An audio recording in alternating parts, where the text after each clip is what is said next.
ముగ్గురు లేచి నిలబడినాం.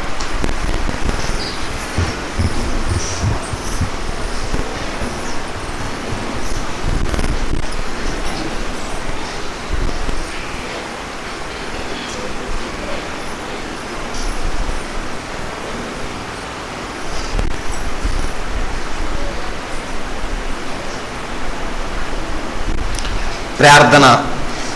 ఓ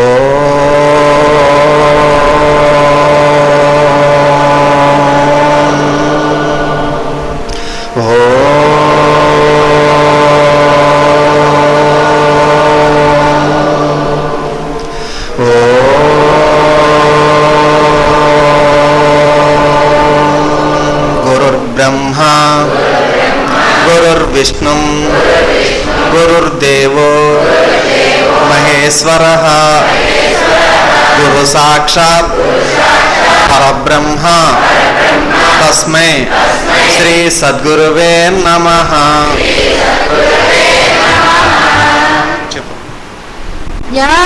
జ్ఞానమజ్ఞానముల మధ్యగ్రాలు నన్ను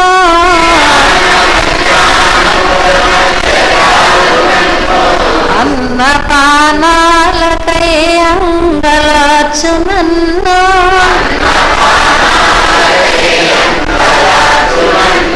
బహుళ తాపత్రయంబులవడయు నన్ను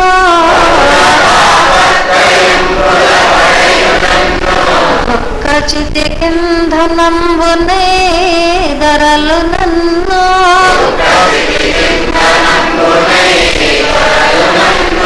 ఎటులగా చదవో నీలో నటుల చేర్చుకుందువో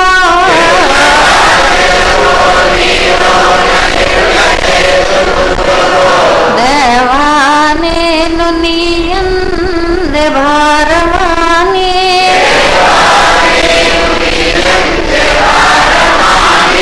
అద్దించు సుందరేయంబవళ్ళు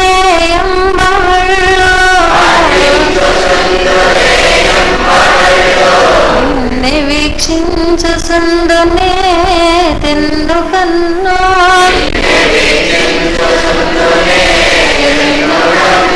మలపి చూసిన నీరు పెట్టెల్చుండు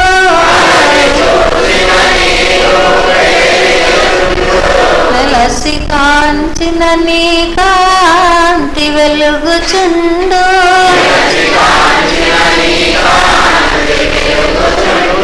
వెలసి చూసిన నీ పేర పలుకుచుండు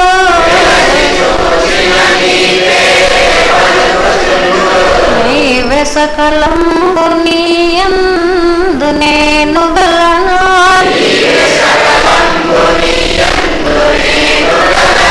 కడల జాలని పాతాళ వీధులందు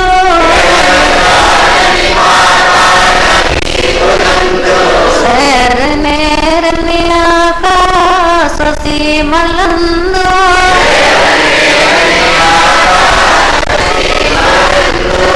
రాగనోపని జలధి గర్భములందు నీవే ఉన్నావు నాయందు నీవు లేవే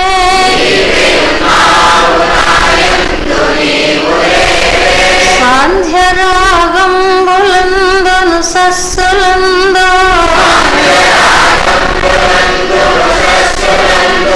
సలయంబుల ఎర్రని ప్రసవములను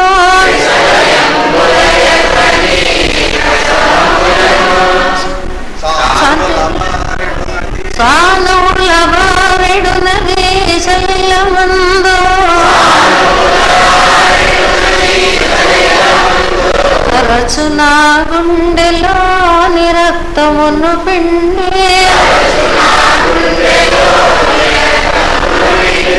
మూత పోసితి వాలేదపడమి నన్ను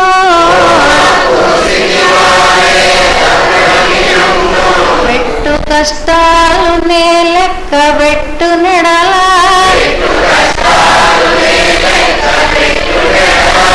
ఏది విశ్రాంతి నీ ధ్యానమే సమాధి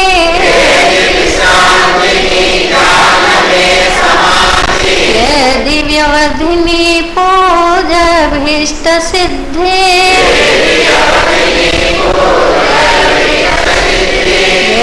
వేరుగచ్చంతరము లేదు వెదుకరాదు శాంతి గీతాలు పాడు శకుంతలములు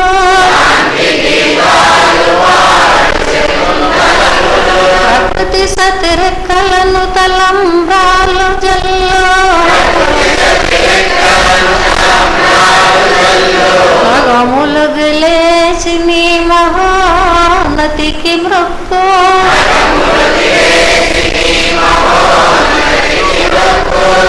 ఎల్లలోకాలు నీయుండులేను నీదో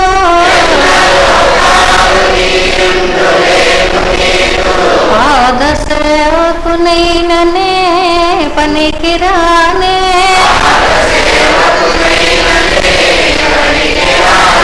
తెరసి కాపాడుమనుట కక్కరపురానే చూడు మీ నన్ననుటకు నోచుకొనలేరే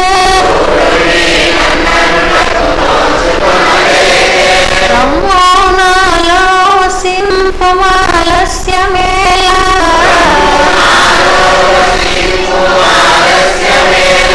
బ్రహ్మునా ఎట్టైదుటకు హమ్ములేలా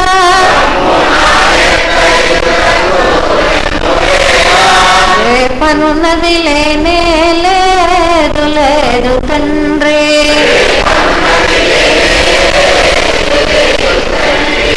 ఓం ఈశ్వర నీవు అనంతుడవు అనుపమానుడవు ఆకాశము వలె నిండి గాలి వలె వ్యాపించి భూమి వలె చరాచర భూతకోటిని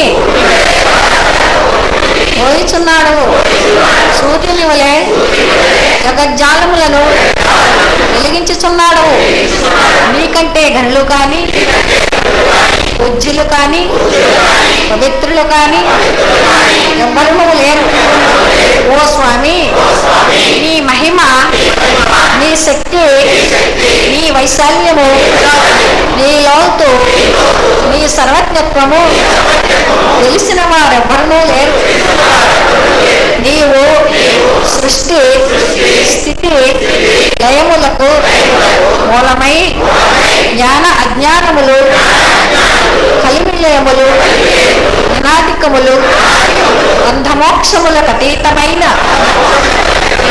నీ నిజ తేజము ఎల్ల మానవ జీవకోటికి ఆధారభూతమై ప్రకాశించుచున్నది ఓ స్వామి నిన్ను నమ్మిన వారు నశించరు నిన్ను ధ్యానించే వారికి దుఃఖములు లేవు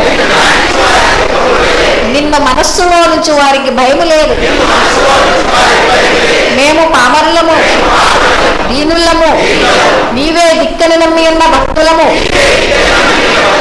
మా భారము కన్నధారిని వలె నీపై వేసుకొని మమ్ము మాయ యందును పాపముల యందును హింసల యందును ఒనియక నీతో ప్రతిపాదకమైన మహావిశ్వమునందు సర్వదా నిలిపి నీ దయను సర్వచేసనమున మమ్ము పునరుద్ధరించి మా కష్టములను తీర్చి మా అజ్ఞానమనే చీకటిని తొలగించి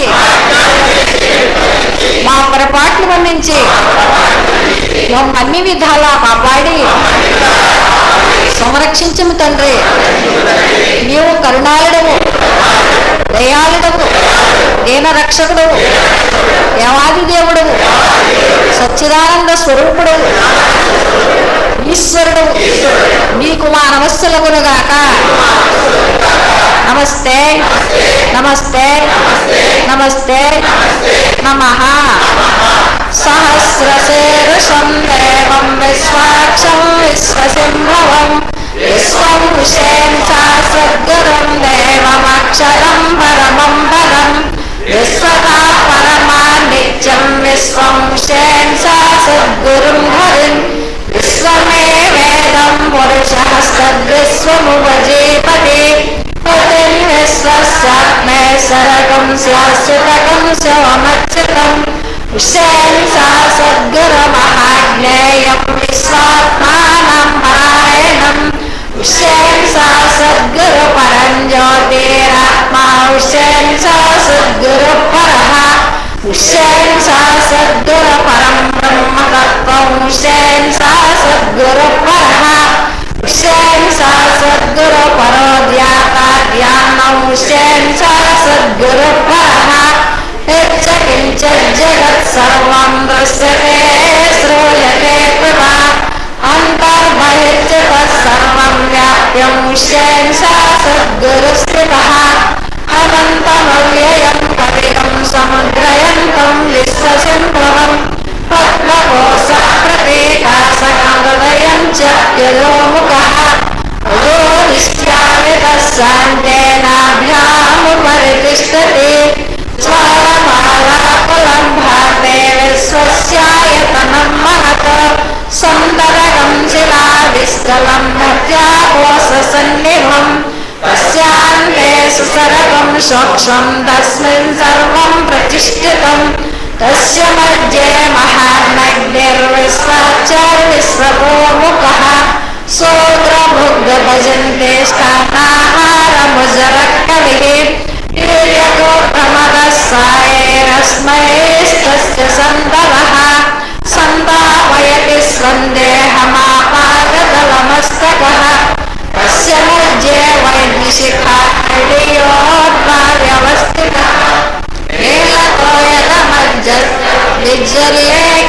భాస్వరः నిర్వారశోకవర్తన్మేపేతార్హా స్వచ్ఛనోపమా తస్య శిఖాయా మధ్యే శ్రీర్షేణ సద్గురు వ్యవస్థితః ఓం సబ్రహ్మ ఓం సశివ ఓం సహరిచంద్ర శ్రీర్షేణ సద్గురు పరబ్రహ్మణోక్షరం పరమేశ్వర రాజాదిరాజాయ ప్రసంయ సాహినే నమో వయం వై శ్రవణాయ కుర్మహే సమే కామాన్ కామకామాయ మహ్యం కామేశ్వరో వై శ్రవణో దదాతు కుబేరాయ వై శ్రవణాయ మహారాజాయ నమః ఓం తద్బ్రహ్మ ఓం తద్వాయువు ఓం తదాత్మ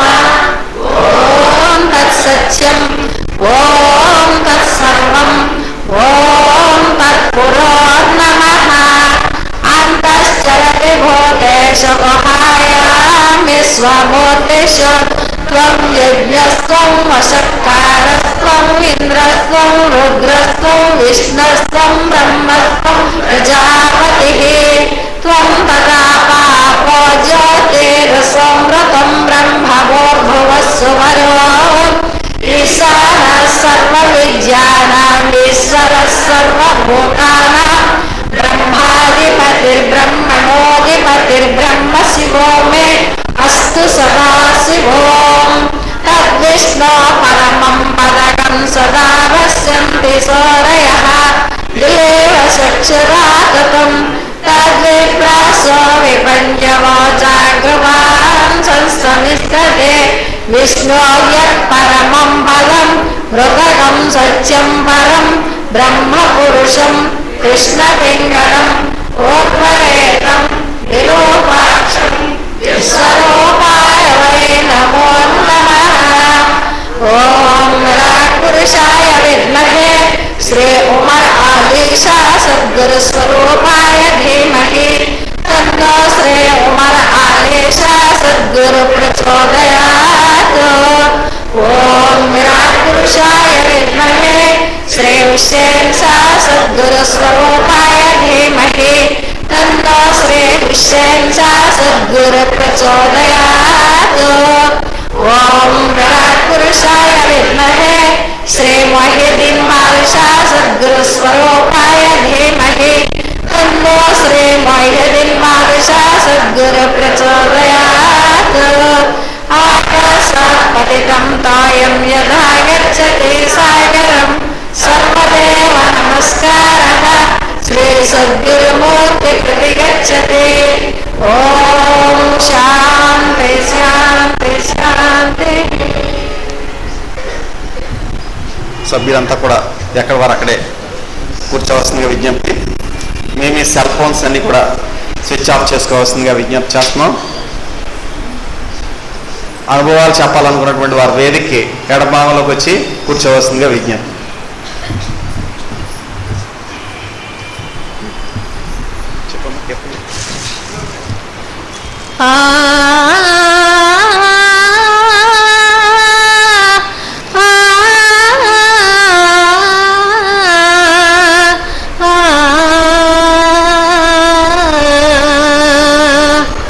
అజ్ఞానపు తెరలోన హరితోసను చూడు, జిజ్ఞాసను మబ్బున నిలచన్నారను నేడు.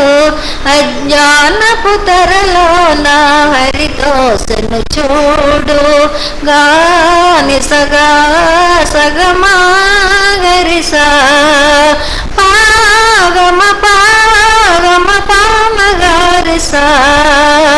కన్నీళ్లను దావాగ్ని కణజాలము గలదు, కన్నీళ్లను దావాగ్ని కణజాలము గలదు. కిన్నలయ దరదురములో కెరటములు గలవు. అజ్ఞానపు తెరలోన హరితోసను చూడు, జిజ్ఞాసను మబ్బున నెలచన్నారను నేడు. అజ్ఞానపు తెరలోన హరితోసను చూడు, గాని సగా సగమా గరిసా పాగమ పాగమ పామగారిసా. రాధానయనాభ్యములకు రవి ఉదయించినను, రాధానయనాభ్యములకు రవి ఉదయించినను. మాధవుడయుగు పొడవిను వీధులు వెలుగగాను. అజ్ఞానపు తెరలోన హరితోసను చూడు, జిజ్ఞాసను మబ్బున నిలచన్నారను నేడు. అజ్ఞానపు తెరలోన హరితోసను చూడు, గాని సగా సగమా గరిసా పాగమ పాగమ పామగారిసా. సుక్తికలో ముత్యములు శోభిల్చునుండే, సుక్తికలో ముత్యములు శోభిల్చునుండే. భక్తిని ఉమరేశ కవి భగవంతుడు నిండే. అజ్ఞానపు తెరలోన హరితోసను చూడు, జిజ్ఞాసను మబ్బున నిలచన్నారను నేడు. అజ్ఞానపు తెరలోన హరితోసను చూడు.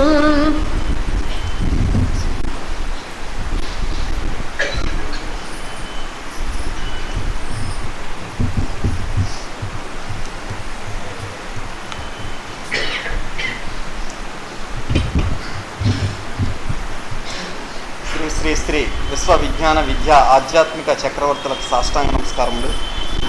గురువారం సభా కార్యక్రమాన్ని ప్రత్యక్షంగాను పరోక్షంగాను వీక్షిస్తున్నటువంటి 50 మందికి కూడా నమస్కారం. ఈనాటి కార్యక్రమంలో ముందుగా కోమల్ గారు శాతత్వం నుండి.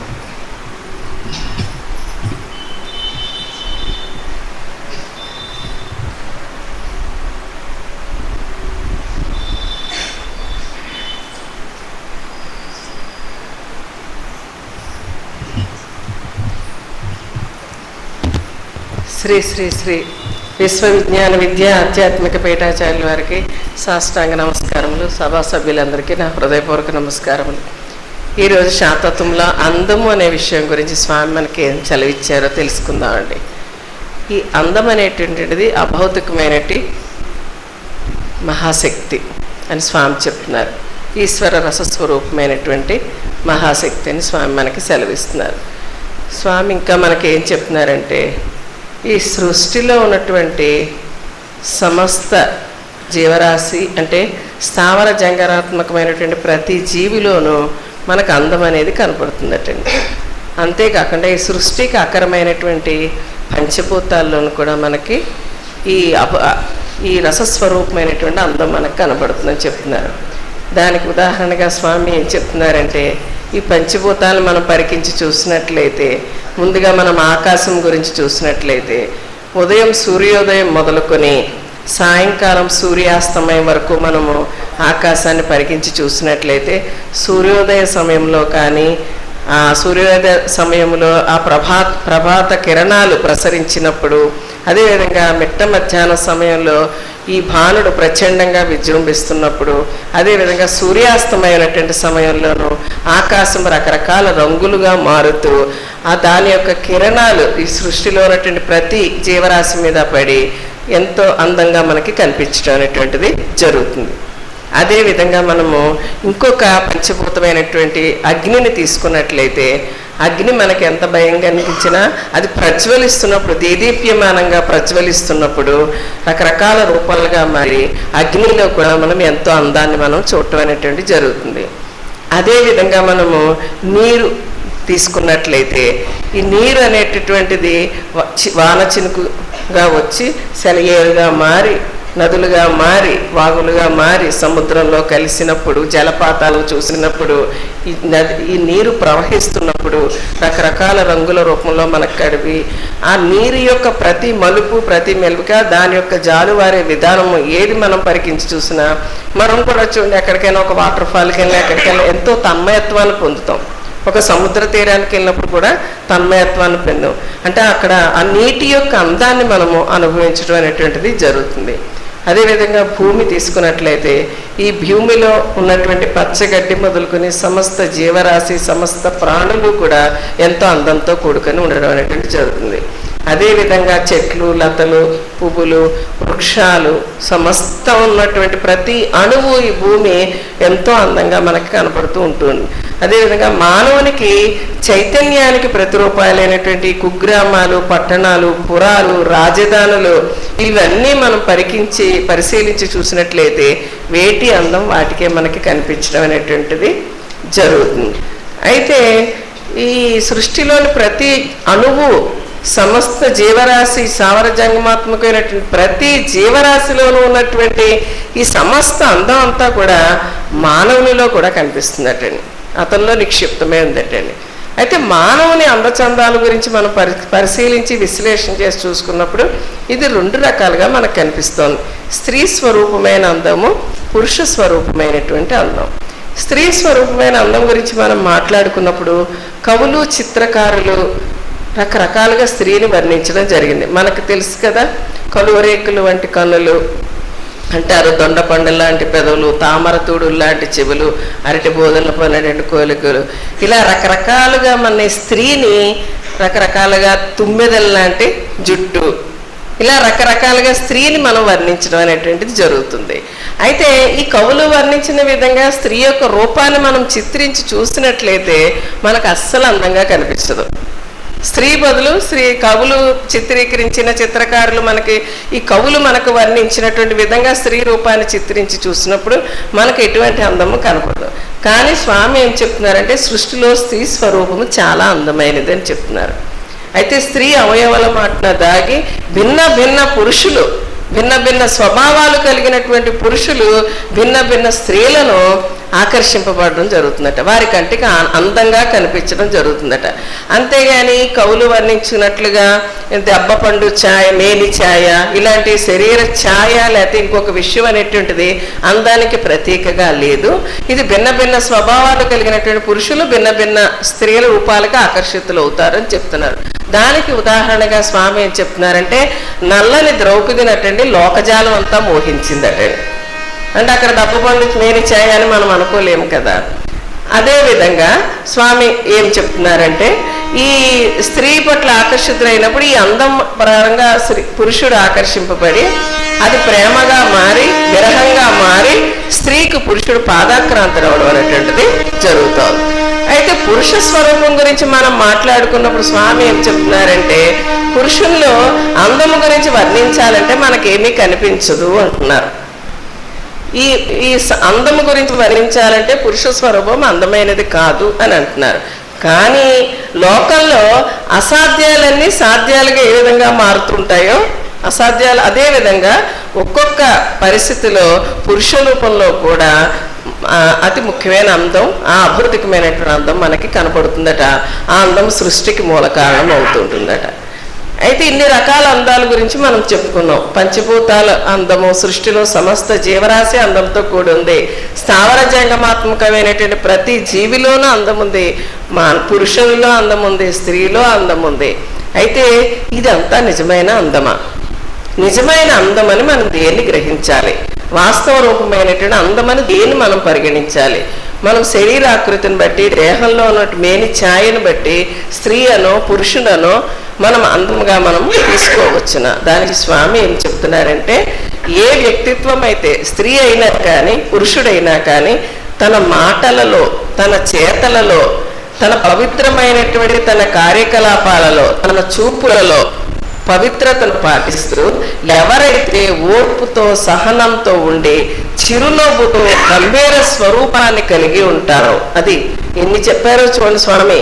చూపులలో కానీ మాటలలో కానీ మనం చేసే కార్యకలాపాల్లో కానీ అన్నిట్లోనూ పవిత్రతని మనం పోగొట్టుకోకుండా ఓర్పుతో సహనంతో చిరునవ్వుతో గంభీర స్వరూపాన్ని కలిగి ఉన్నప్పుడటండి ఆ వ్యక్తిత్వానికట సృష్టి సమస్తము జోహారులు అర్పిస్తుందటండి. అతను భౌతికంగా ఏ రూపంతోనే మనకు అందంగానే కనబడతాడు ఆయన, ఆ స్త్రీ కానీ ఆ పురుషుడు కానీ. ఎందుకంటే వారి వ్యక్తిత్వం అంత అందంగా ఉంటుంది. సృష్టి సమస్తము పంచభూతాలు కూడా చెయ్యెత్తి నమస్కరిస్తాయటండి. అంటే అక్కడ స్వామి ఏం చెప్తున్నారనమాట, అటువంటి వ్యక్తి యొక్క ఆత్మస్వరూపం అంటే మనం అక్కడ ఏం చేస్తున్నామట, ఒక స్త్రీని కానీ పురుషుని కానీ చెయ్యెత్తి నమస్కరిస్తున్నాం అంటే వారి భౌతికపరమైన అందాన్ని లేకపోతే మేని ఛాయనో శరీరాకృతినో ఇంకా వేరే విషయంగా అక్కడ మనం కనిపించటం లేదు. అక్కడ మనం చూస్తున్నది ఆ వ్యక్తి యొక్క, ఆ స్త్రీ లేదా పురుషుని యొక్క చూపులు, మాటలు, కార్యకలాపాలు ఎంత పవిత్రంగా ఉన్నాయో, వారి ఎంత ఓర్పుతో సహనంతో చిరునవ్వుతో గంభీరంగా తమ యొక్క వ్యక్తిత్వాన్ని కాపాడుకుంటున్నారో అటువంటి సౌందర్యానికి, అటువంటి ఆత్మ సౌందర్యానికి మనం అందరం కూడా చేతులెత్తి సృష్టి సమస్తము జోహారులు అర్పిస్తుందటండి. అందరూ చెయ్యెత్తి నమస్కరిస్తారు, పంచభూతాలు కూడా నమస్కరిస్తాయండి. అటువంటి వ్యక్తిత్వమే, ఎటువంటి ఆ వ్యక్తిత్వం యొక్క ఆత్మ సౌందర్యం ఏదైతే ఉందో అదే నిజమైన అందము అని మన స్వామి సెలవు ఇచ్చారు. అంటే అటువంటి అందాన్ని మనము సంపాదించుకోవాలి. భౌతికపరమైన ఆనందాన్ని భగవంతుడు మనకు ప్రసాదిస్తాడేమో కానీ ఇప్పుడు స్వామి చెప్పినటువంటి నిజమైన అందం ఏదైతే ఉందో అది మనం మన ప్రవర్తన ద్వారా, మన మాటల ద్వారా, చూపుల ద్వారా, మన వ్యక్తిత్వం ద్వారా, మన ఓర్పుతోటి సహనంతో ఉండడం ద్వారా అటువంటి అందాన్ని మనము సంప్రాప్తించుకుంటే మనం సమాజంలో గౌరవించబడటం, స్వామి యొక్క ఆశీస్సులు పొందడం అనేటువంటిది జరుగుతుంది. స్వామి అందం గురించి ఈ విధంగా శాతత్వంలో సెలవు ఇచ్చారండి. స్వామి దగ్గర, మీ దగ్గర సెలవు తీసుకుంటాం.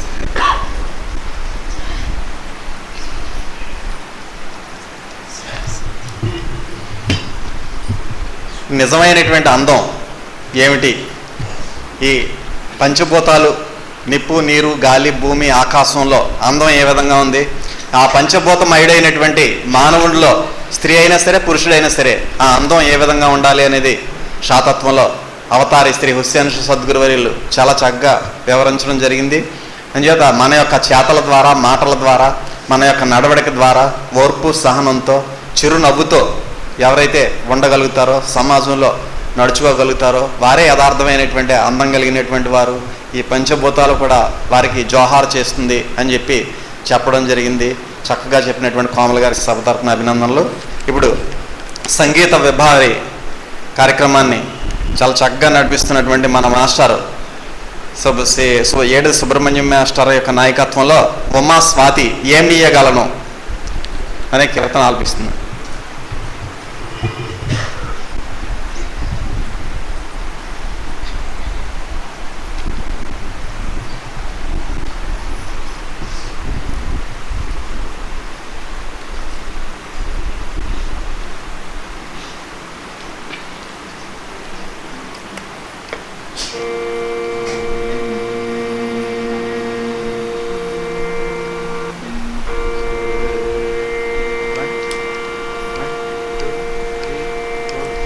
ఏమీయగలను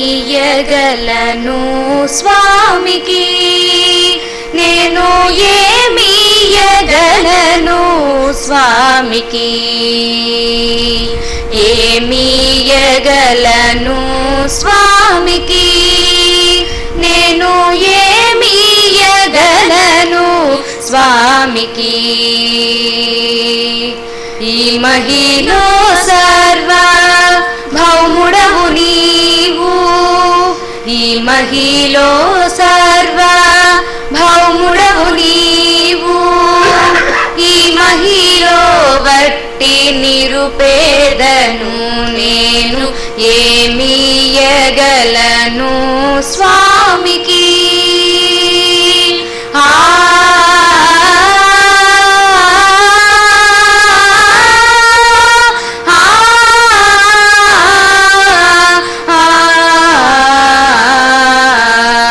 నిన్ను జేరమరచి మాయను వదలు, నిన్ను జేరమరచి మాయను వదలు, కొనలేక వెరచి కనక కిరీటాలు, ఎనలేని భాగ్యాలు, గొనదోసిళ్లను బోయు ఎనలేని భాగ్యాలు, గొనదోసిళ్లను బోయు నిన్ను వదలుకున్న నేనేమీయగలను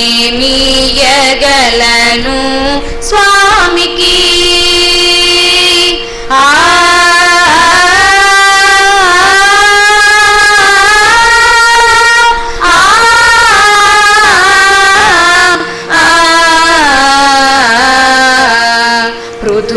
పృథువసువులను మాపై గురిసి, పృథువసువులను మాపై గురిసి, పృథివి నిండగను శిథిలము కానట్టి నిధులెన్నో కూర్చితివి, విధిని తర్పణ సేయా నిధులెన్నో కూర్చితివి, విధిని తర్పణ సేయ కథముడపతితుడనై ఏమీయగలను స్వామికి.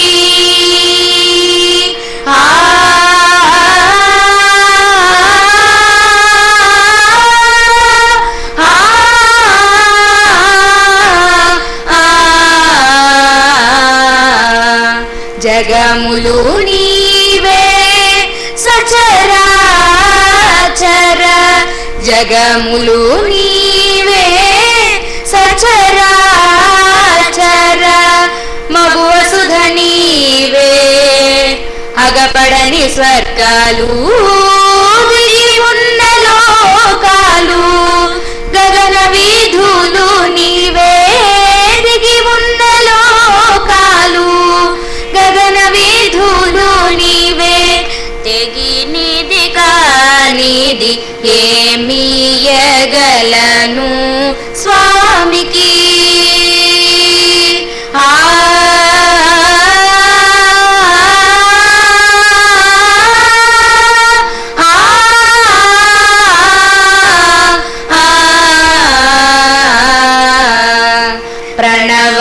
ప్రణవరూపుడవు సర్వము నీలో, ప్రణవరూపుడవు సర్వము నీలో, నడచియగు పడవు గుణములలో బుట్టి, అణువులలో మెట్టి, తృణములు చేబట్టి, అణువులలో మెట్టి, తృణములు చేబట్టి, మణులని చెప్పినే నేమీయగలను స్వామికి.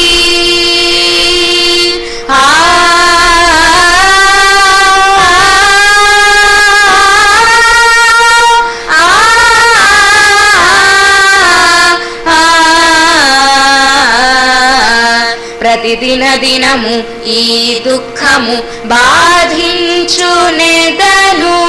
ప్రతిదిన దినము ఈ దుఃఖము బాధించు స్తుతించునేదను బ్రతికినన్నాళ్ళు నీ పదముల శిరముంచి బ్రతికినన్నాళ్ళు నీ పదముల శిరముంచి గతి నీవేయని రెండు కన్నీళ్ళ కన్నని నేమియగలను స్వామికి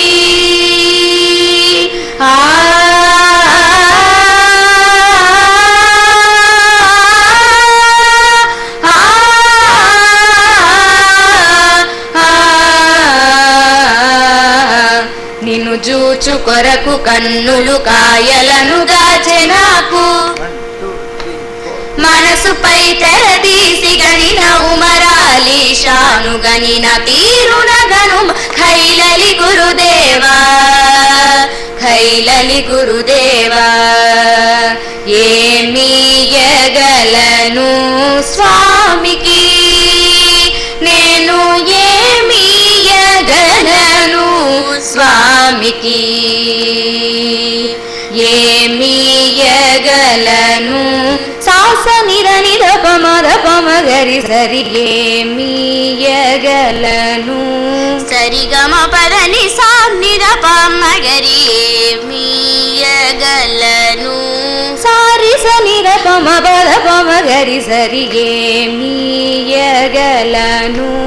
సరిగమ పమగరి ఏమియగలను సాస స ని ని ని ద ద ద ప ప ప ప మ గ రి ఏమియగలను సరి గరి గ మ గ మ ప మ ప ద ప మ గ రి ఏమియగలను ప మ ప ద ద ప ప మ ప ద ద ప ప మ ప ద ద ప మ ప ద ద ప మ ప ద ప మ ప ద మ ప ద మ ప మ ద ప మ గ రి సరి ఏమియగలను సా ప మ ప గ రి సా సా ని ద ప ప మ ప మ ప ద ని ద ప మ ద ప మ గ రి సరి సా ప మ ప గ రి రి రి గ రి స ని ద ప ద ప మ గ రి సా ప మ ప గ రి సా సా ని ద ప ప మ ప మ ప ద ని ద ప మ ద ప మ గ రి సరి సా ప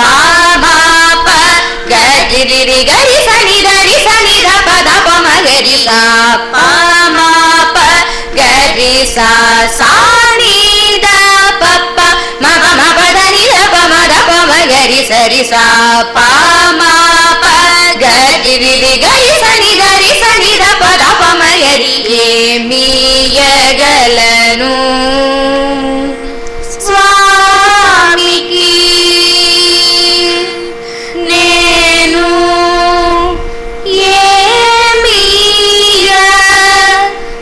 ఏమియగలను స్వామికి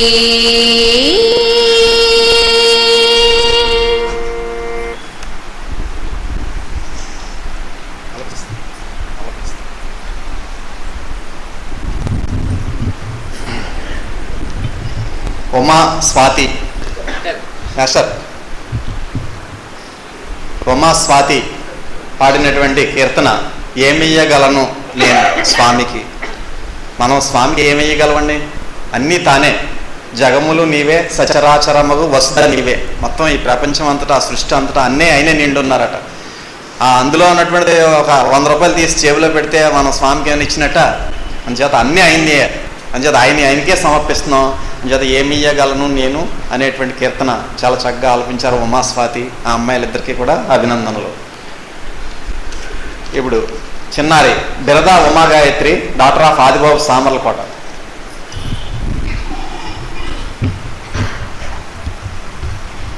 నమస్కారం. నమస్కారం.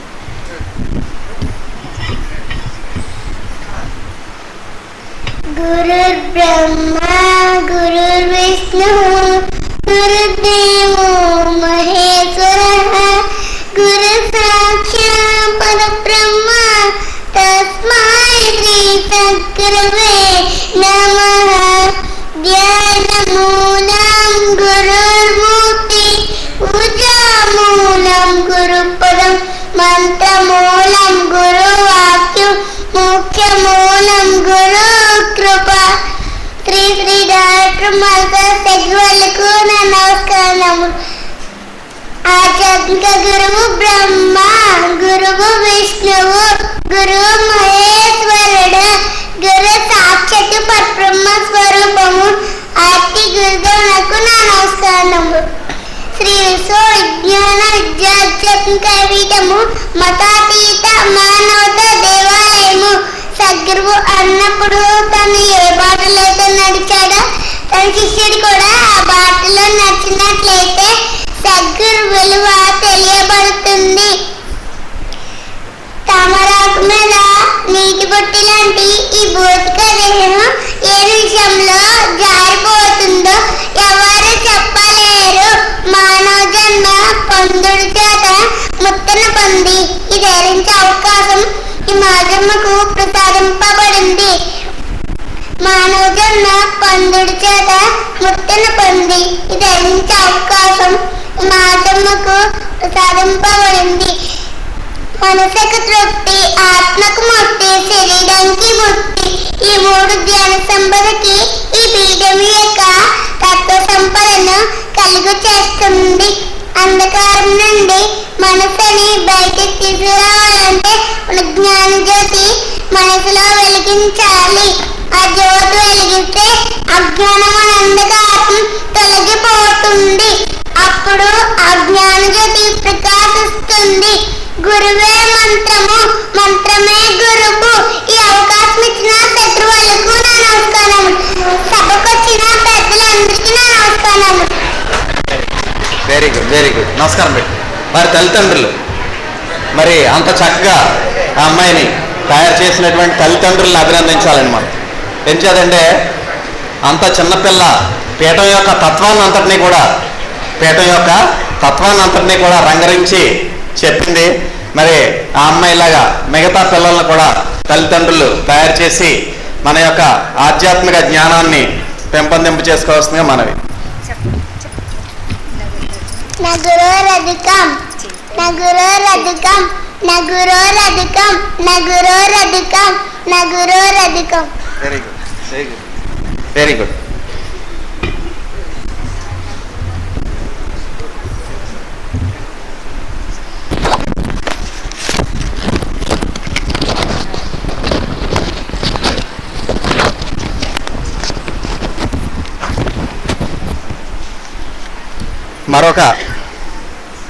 మరొక కీర్తన నారదుల వారు ఉమాస్వాతి.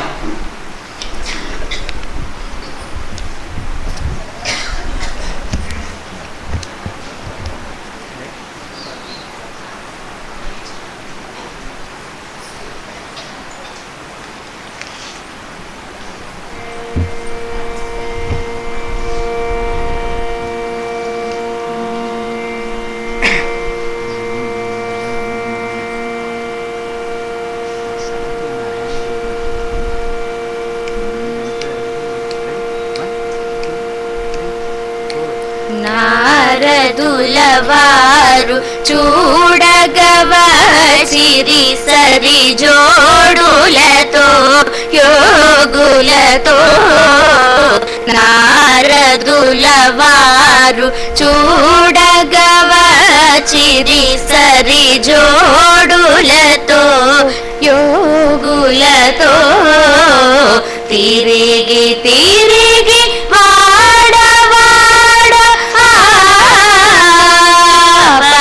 పరమాత్ముని ఆరాధింపగ నారదులవారు చూడగవచిరి సరి జోడులతో యోగులతో.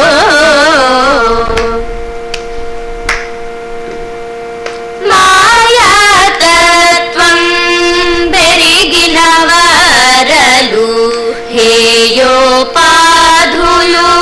వీడిన వారలు. మాయాతత్వం పెరిగిన వారలు హేయోపాధులు వీడిన వారలు. స్వీయానందామృతరస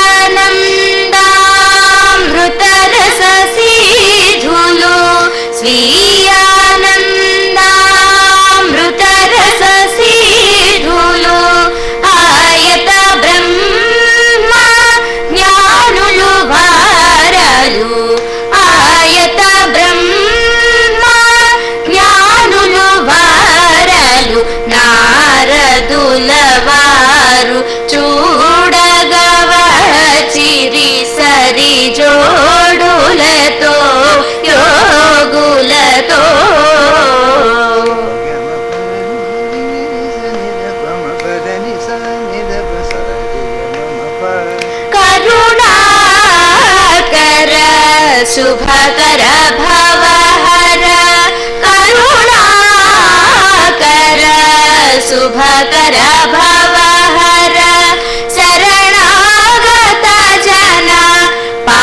పాలక నాయక శరణాగత జన పాలక నాయక పరమానంద సుధారస మధుకర పరమానంద సుధారస మధుకర శరణు శరణనుచు పాటలు పాడుచు శరణు శరణనుచు పాటలు పాడుచు నారదుల వారు చూడగవచిరి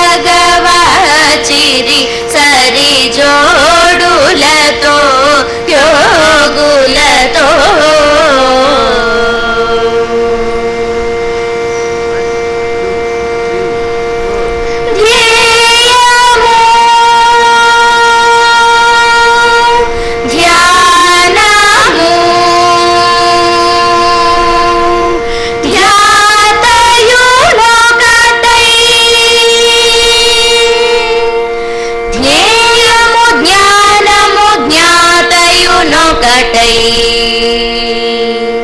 జ్ఞేయము జ్ఞానము జ్ఞాతయునొకటై ఈ అనంత విశ్వనియంత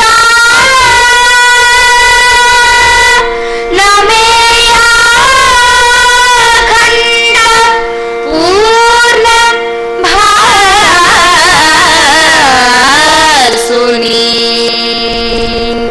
నారదుల వారు చూడగవచిరి సరి జోడులతో యోగులతో తిరిగి తిరిగి వాడవాడ పరమాత్ముని ఆరాధింపగ నారదుల వారు చూడగవచిరి సరి జోడులతో యోగులతో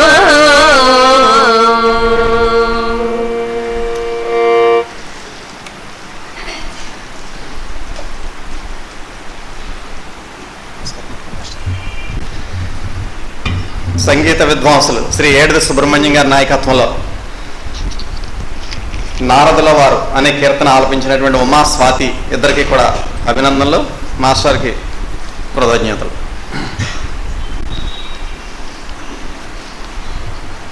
ఈనాటి మన సభకు అతిథిగా విచ్చేశారు మారిషస్ నుండి శ్రీ సంజీవ నరసింహ అప్పడి గారు. వారు మన పీఠానికి గతంలో 3 సార్లు వేయించేశారు. 3 సార్లు కూడా అనేక కార్యక్రమాల్లో ముగ్గులు, ముఖ్యంగా రంగవల్లికలతో మన ఆశ్రమంలో రంగవల్లికలు ఏర్పాటు చేసి అందరినీ కూడా అలరింపచేశారు. వారి యొక్క ఉపన్యాసంతో మనల్ని ఆనందింపచేశారు. అదేవిధంగా ఈ రోజును కూడా ఇక్కడ అనేక కార్యక్రమాలు నిర్వర్తించబడ్డాయి.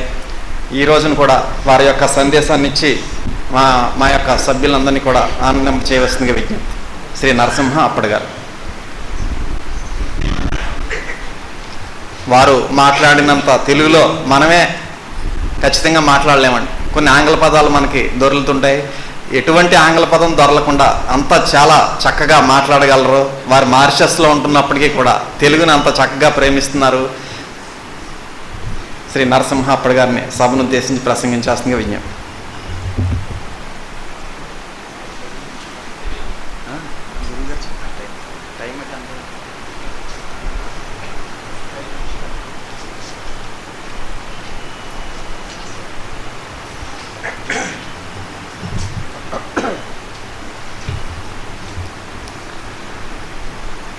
ఓం అయోధ్యా మధురా మాయా కాశీ కాంచీ అవంతి ద్వారకా పురీ తుల్యాతీత శ్రీ పుట్టపతి శుద్ధ సిద్ధ ముక్తి ముక్తి ప్రభావ క్షేత్రాతరంగ సుశోభిత శోభావిలాసా గోధూళిదూసరిత సుందరాంగ చిత్తచోరా అత్యాశ్చర్య అఘటన ఘటనా సామర్థ్య నిత్య విభూతి లీలా విభూతి ఉభయ విభూతి నాథా శ్రీ రంగనాథ శ్రీ వెంకటనాథ శ్రీ షణ్ముఖనాథ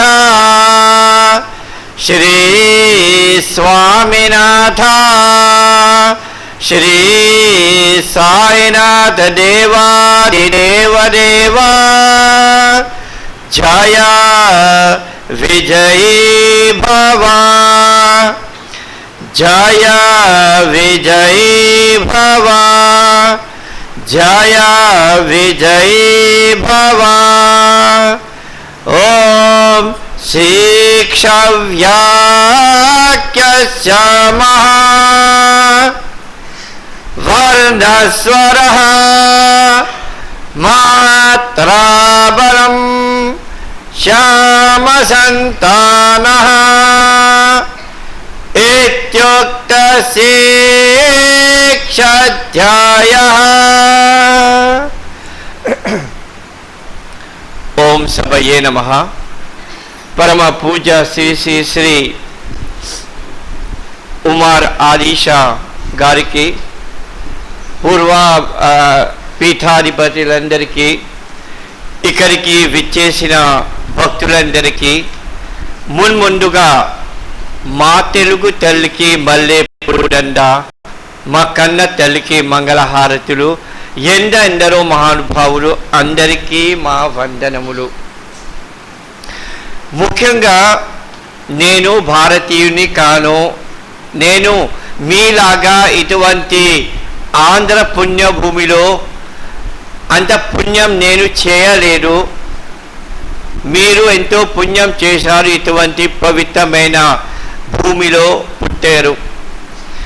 నేను పుట్టి పెరిగి మారిషస్ చిన్న దీవిలో, ఇక్కడి నుంచి చెన్నైకి వెళ్ళాలి. అక్కడి నుంచి విమానంలో మాత్రమే అటువంటి సౌకర్యం ఉన్నది. 7 గంటల 40 నిమిషాల ప్రయాణం ఆ చిన్న దీవికి చేరుతారు. నేను భారతీయుని కాను, నేను ఆంధ్ర పుణ్యభూమి కాను, మరి ఎట్లా తెలుగు వస్తుంది అని చాలా వరకు ప్రశ్న అడుగుతున్నారు. మా పూజనీయులైన పూర్వీకులు ఈ ఆంధ్ర పుణ్యభూమి నుంచి 7 సముద్రాలు దాటి మారిషస్కి వెళ్ళారు 200 సంవత్సరాల క్రితం. వాళ్ళ జీవిత ఉపాధి కోసం అక్కడ చెరకు పొలాల్లో పనిచేయడానికి వెళ్ళారు. అంటే మా తాతలు ఇక్కడి నుంచి అక్కడికి వెళ్ళారు. అక్కడికి వెళ్ళేటప్పుడు కావలసిన పనిముట్లు తీసుకుని వెళ్ళారు. అదేవిధంగా ఆ కాలంలో ఉన్న తెలుగు భాష, తెలుగు సాహిత్యం, తెలుగు సంస్కృతి సాంప్రదాయాలు, తెలుగు ఆచార వ్యవహారాలు, తెలుగు ఆహార విహారాలు, తెలుగు వాళ్ళ కట్టు జుత్తు బొట్టు తీరు, తెలుగు వాళ్ళ నాటకాలు, తెలుగు వాళ్ళ నృత్యాలు, తెలుగు వాళ్ళ కర్ణాటక సంగీతం, తెలుగు వాళ్ళ కళాచారం, తెలుగు వాళ్ళ రామాయణం, భగవద్గీతలు, ఉపన్యాసాలు, ఇవన్నీ పరిషద్దులు, ముగ్గుల వరకు ఎంతో చక్కగా తీసుకుని వెళ్ళారు. వంశ పారంపర్యంగా అక్కడ తెలుగు వాళ్ళు జరుపుకునే అన్ని పండగలు, పబ్బాలు, నోములు, వ్రతాలు ఎంతో సజీవంగా ఉన్నది. వీటితో పాటు అన్ని పాఠశాలలో తెలుగు భాష, తెలుగు సాహిత్య బోధనలు జరుగుతాయి. నేను ప్రతి సంవత్సరం మీ ఆంధ్ర పుణ్యభూమికి వచ్చి అనేక విషయాలు నేర్చుకుంటున్నాను. చాలామంది తెలుగు వాళ్ళతో కలుసుకుని అనేక ప్రశ్నలు అడిగి తెలుగు చాలా వరకు మీ తెలుగు నేర్చుకుంటున్నాను. మీరు మాట్లాడే విధంగా నేను మాట్లాడలేకపోయాను. ఎందుకంటే అక్కడ ఫ్రెంచ్ భాష, ఇంగ్లీష్ భాష, మరి క్రియోల్ భాషలు మాట్లాడతాము. అటువంటి భాషల యొక్క ప్రభావం మా తెలుగులో ఉన్నది. అందుకే నన్ను క్షమించాలి, మీలాగా నేను మాట్లాడలేకపోయినందుకు. అక్కడ అన్ని పాఠశాలలో తెలుగు భాష బోధన జరుగుతాయి. వాటితో పాటు మారిషస్ దేశంలో తెలుగు నృత్యాలు, కూచిపూడి, తర్వాత మారిషస్ దేశంలో అతి ప్రసిద్ధికెక్కిన ప్రభుత్వపు సంస్థ మారిషస్ మహాత్మా గాంధీ సంస్థ అనేది. అక్కడ భారతీయ భాషలు, భారతీయ కళలు ప్రోత్సహిస్తున్నారు. ఆ సంస్థకి నేను తెలుగు భాషా బోధన విభాగానికి నేను అధిపతిగా ఉన్నాను. తర్వాత ఈ అంతర్జాతీయ స్థాయి మీద అక్కడ ఉన్న ప్రభుత్వపు జాతీయ ఆకాశవాణి మరియు దూరదర్శన్లో కూడా తెలుగు ప్రత్యక్ష వ్యాఖ్యాతగా కూడా పనిచేస్తున్నాను. మారిషస్ దేశంలో ఆధ్యాత్మికం కూడా చాలా వరకు అన్ని దిక్కుల్లో కనిపిస్తాయి. ఆనపుణ్య భూమిలో ఏ విధంగా ప్రతి అడుగడుగున ఆలయాలు ఉన్నాయో అక్కడ కూడా అలాగే తెలుగు వాళ్ళు కట్టిన ఆలయాలు చాలా ఉన్నాయి. అక్కడ సామూహికంగా ప్రతి శుక్రవారం పూజా కార్యక్రమం అయినాక అన్నమాచార్య వారి సంకీర్తనాలు కూడా తెలుగు భాషల్లో జరుగుతాయి. ఆ తర్వాత అక్కడ ఉన్న అర్చకులు, పూజలు తెలుగులో ప్రవచనాలు ఇస్తారు. అందరికీ అర్థం చేసేటట్టుగా అక్కడ ఉన్న మా భాషలో అటువంటి అనువాదం చేస్తాము. ఈ విధంగా అన్ని ఆలయాల్లో ప్రతి శుక్రవారం సామూహికంగా దాదాపు ఒక 150 మంది వస్తారు. ఇదే విధంగా మకర సంక్రాంతి దగ్గర నుంచి వైకుంఠ ఏకాదశి వరకు అక్కడ అన్ని పండగలకి సెలవు రోజులు. తెలుగు భాషతో పాటు అక్కడ రామభజన అనే విశిష్టమైన కార్యక్రమం జరుగుతుంది. రామభజన అనగానే తెలుగు సంస్కృతికి గుర్తుకు వస్తుంది. ఎందుకంటే రామభజన అనే కార్యక్రమం రాత్రంతా జరుగుతుంది.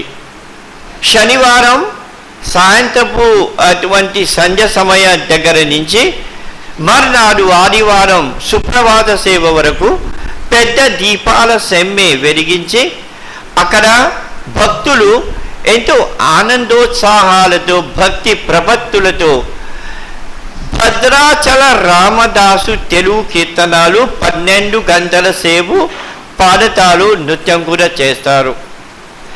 ఇటువంటి మహా సంస్కృతి ఈ రామభజన అనేది శ్రీకాకుళం ప్రాంతం నుంచి ఎక్కువగా మన తెలుగు వాళ్ళు వచ్చారు, విజయనగర ప్రాంతం నుంచి వచ్చారు. ఆ సంప్రదాయం 200 సంవత్సరాల క్రితం ఉన్న సాంప్రదాయం ఇప్పటి వరకు సజీవంగా ఉన్నది. నేను మాట్లాడే తెలుగు అర్థం అవుతుందా?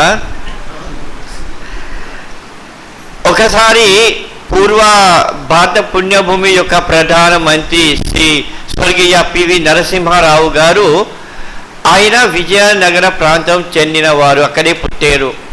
ఒకసారి మారిషస్ దేశానికి వచ్చి ఒక శనివారం నాడు ఆయన అక్కడ ఉన్నప్పుడు ఒక రామభజన కార్యక్రమానికి తీసుకుని వెళ్ళారు. ఆయన అక్కడికి వచ్చి మాట్లాడేటప్పుడు బాగా ఏడ్చారు. ఎందుకంటే ఆయన అన్నారు, నేను 5 సంవత్సరాలు ఉన్నప్పుడు మా తాతయ్య నా చేతులు పట్టుకుని అటువంటి కార్యక్రమం అది చూడడానికి నన్ను తీసుకుని వెళ్ళారు. ఇప్పుడు ఈ సాంప్రదాయం చాలా వరకు మార్పు చెందినాయి. కానీ మారిషస్ దేశంలో 200 సంవత్సరాల తర్వాత కూడా ఎంతో సజీవంగా ఉన్నది. అక్కడ చాలామంది తెలుగు భాష అది మాట్లాడితే అర్థం చేసుకుంటారు, కానీ తిరిగి జవాబు చెప్పలేకపోతారు. తెలుగు భాష మాట్లాడే వాళ్ళు కూడా, రాసే వాళ్ళు కూడా పూర్తిగా తెలుగులోనే మాట్లాడతారు. ఆంగ్ల పదాలు కతి రానియకుండా. నేను ప్రతిసారి ఆంధ్ర పుణ్యభూమికి వచ్చేటప్పుడు తప్పనిసరిగా ఈ పీఠాపురం మహాక్షేత్రంలో శ్రీ విశ్వవిజ్ఞాన విద్యా ఆధ్యాత్మిక పీఠానికి వస్తూ ఉంటాను. నేను ప్రతి సంవత్సరం ఆంధ్ర పుణ్యభూమి విజయ తీర్థయాత్ర చేస్తూ ఉంటాను. అక్కడ చాలా వరకు ఆంధ్ర పుణ్యభూమి నుంచి ఇక్కడ తెలుగు భాష సంస్కృతి సాంప్రదాయాలు స్ఫురించే ప్రదేశాల గురించి చెప్తూ ఉంటాము. కళ్ళారా చూడడానికి ప్రతి సంవత్సరం చాలామంది నేను తీసుకుని ఎక్కడెక్కడికి వెళ్ళాలో మేము అటువంటి పని చేసి ప్రతిసారి ఇక్కడ కూడా మేము వస్తూ ఉంటాము. 3 సంవత్సరాల క్రితం ఇక్కడికి వచ్చి మన పరమ పూజ డాక్టర్ ఉమర్ ఆలిషా వారి పాదుక పూజ కూడా చేసే అవకాశం సౌభాగ్యం నాకు దొరికింది. ఈ విధంగా అక్కడ కూడా ఆధ్యాత్మికం చాలా వరకు అభివృద్ధి చెందుతున్నది. రాబోయే శ్రీ జయనామ తెలుగు గారి శుభ సందర్భంగా మన పీఠాధిపతి పూజ్యులైన డాక్టర్ శ్రీ ఉమర్ ఆలీషా వారు మరుస దేశానికి వచ్చి పావనం చేసి ధన్యులైపోతామని మనస్ఫూర్తిగా కోరుకుంటున్నాము. ఈ విధంగా మేము ఆధ్యాత్మిక కార్యక్రమాలు చాలా వరకు చేస్తూ ఉంటాము. మంత్రాలు వేద పారాయణ పఠన శిక్షణ, భగవద్గీత పఠనం, భగవద్గీతలో ఉన్నటువంటి సూత్రాలు పరమ రహస్యాలు అక్కడ చాలా వరకు అనేక అటువంటి తరగతి నడిపిస్తున్నాము.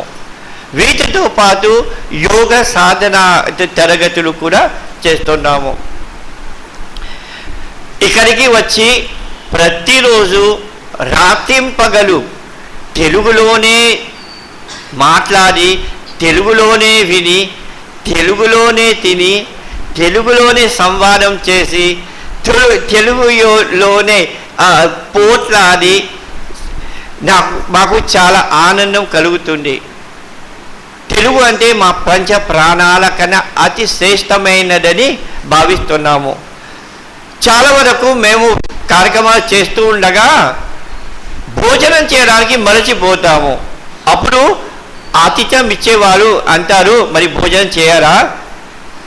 నిజం చెప్పాలంటే తెలుగులో మాట్లాడి తెలుగులో అటువంటి కార్యక్రమాలు చేసి అదే చాలు, నా కడుపు నిండి అయిపోతుంది. ఈ విధంగా ఇక్కడికి వచ్చి ప్రతిరోజు ఆంధ్ర వంటకాలు బాగా తింటున్నాము. ఇడ్లీ, వడ, చపాతి, ఉప్మా, దద్దోజనం, పులిహోర, ఇక అనేక బొబ్బట్లు, అనేక మిఠాయిలు కూడా భుజించి మాకు చాలా ఆనందం కలుగుతుంది. ఎందుకంటే అక్కడ మరుస దేశంలో తినే పద్ధతులు వేరే రకంగా ఉంటుంది. అదే దేశాన్ని బట్టి దొరికేటువంటి సౌకర్యాలు అటువంటి పదార్థాలతో అక్కడ వంటకాలు చేసి ఈ విధంగా తింటున్నాము. వేషధారణలో కూడా తేడా లేదు. కట్టు, జుట్టు, బొట్టు ఇదంతా సమానంగా ఉన్నది. వేదాల్లో జంతువునాం నరజన్మ దుర్లభం అంటారు. అన్ని ప్రాణాల కన్నా మానవ శరీరం దొరికింది ఎన్నెన్నో పూర్వ జన్మాల సుకృతం వల్ల. దాన్ని ఏ విధంగా సద్వినియోగించాలి? మన శరీరం అనేది ఒక వాహనం లాంటిది.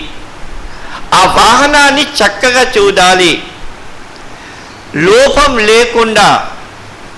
అందుకే ఈ అన్నమయ కోశ చాలా ముఖ్యమైనది. పోతన భాగవతంలో కూడా అన్నారు, కమలాక్షు నర్చించు కరములు కరములు, శ్రీనాథు వర్ణించు జిహ్వా జిహ్వా. ఎంతో చక్కగా వర్ణించారు.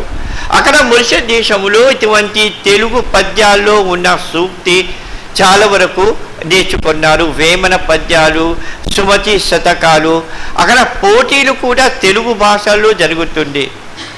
మరుస దేశములో మగవాళ్ళే ముగ్గులు వేస్తారు, అది ఒక విశేషం. నేను కొంతవరకు ముగ్గుల గురించి కొంతవరకు నేను పరిశోధన కార్యక్రమం చేశాను.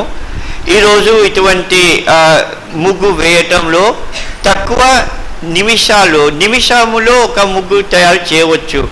అదే ముగ్గు చేయాలంటే 10 గంటలు 15 నిమిషాలు కావాలి అంత చక్కగా చేయడానికి. ఇక కొన్ని పద్ధతులు కూడా సృష్టించాను.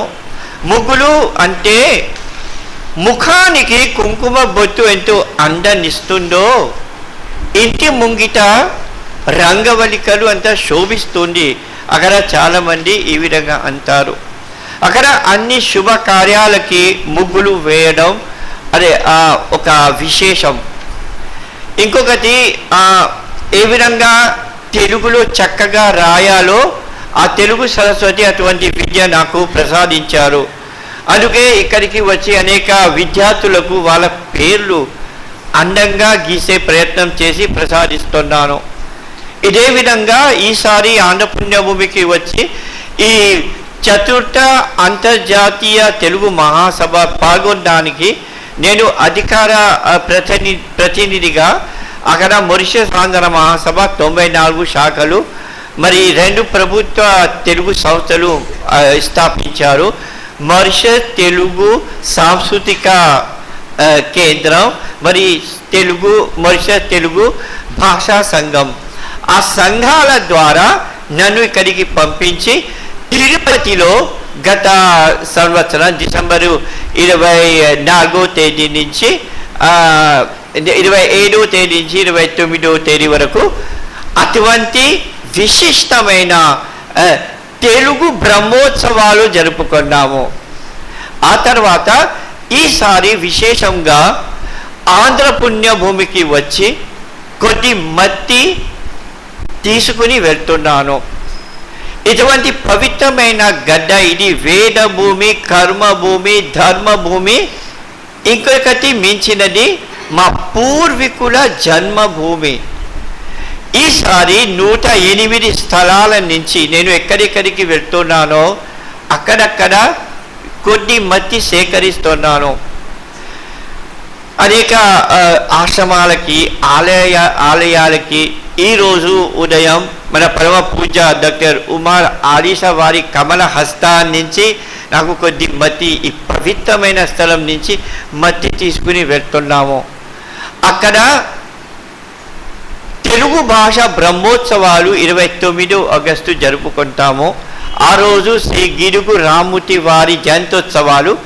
అక్కడ మేము పెద్ద పండగ చేస్తాము మీ ఆంధ్ర పుణ్య మట్టితో. ఈరోజు ఎంతో సుదినం.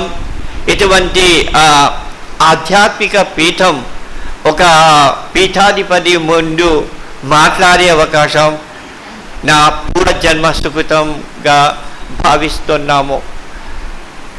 జై తెలుగు తల్లి, జై జై జై జై తెలుగు తల్లి. సాయిరామ్.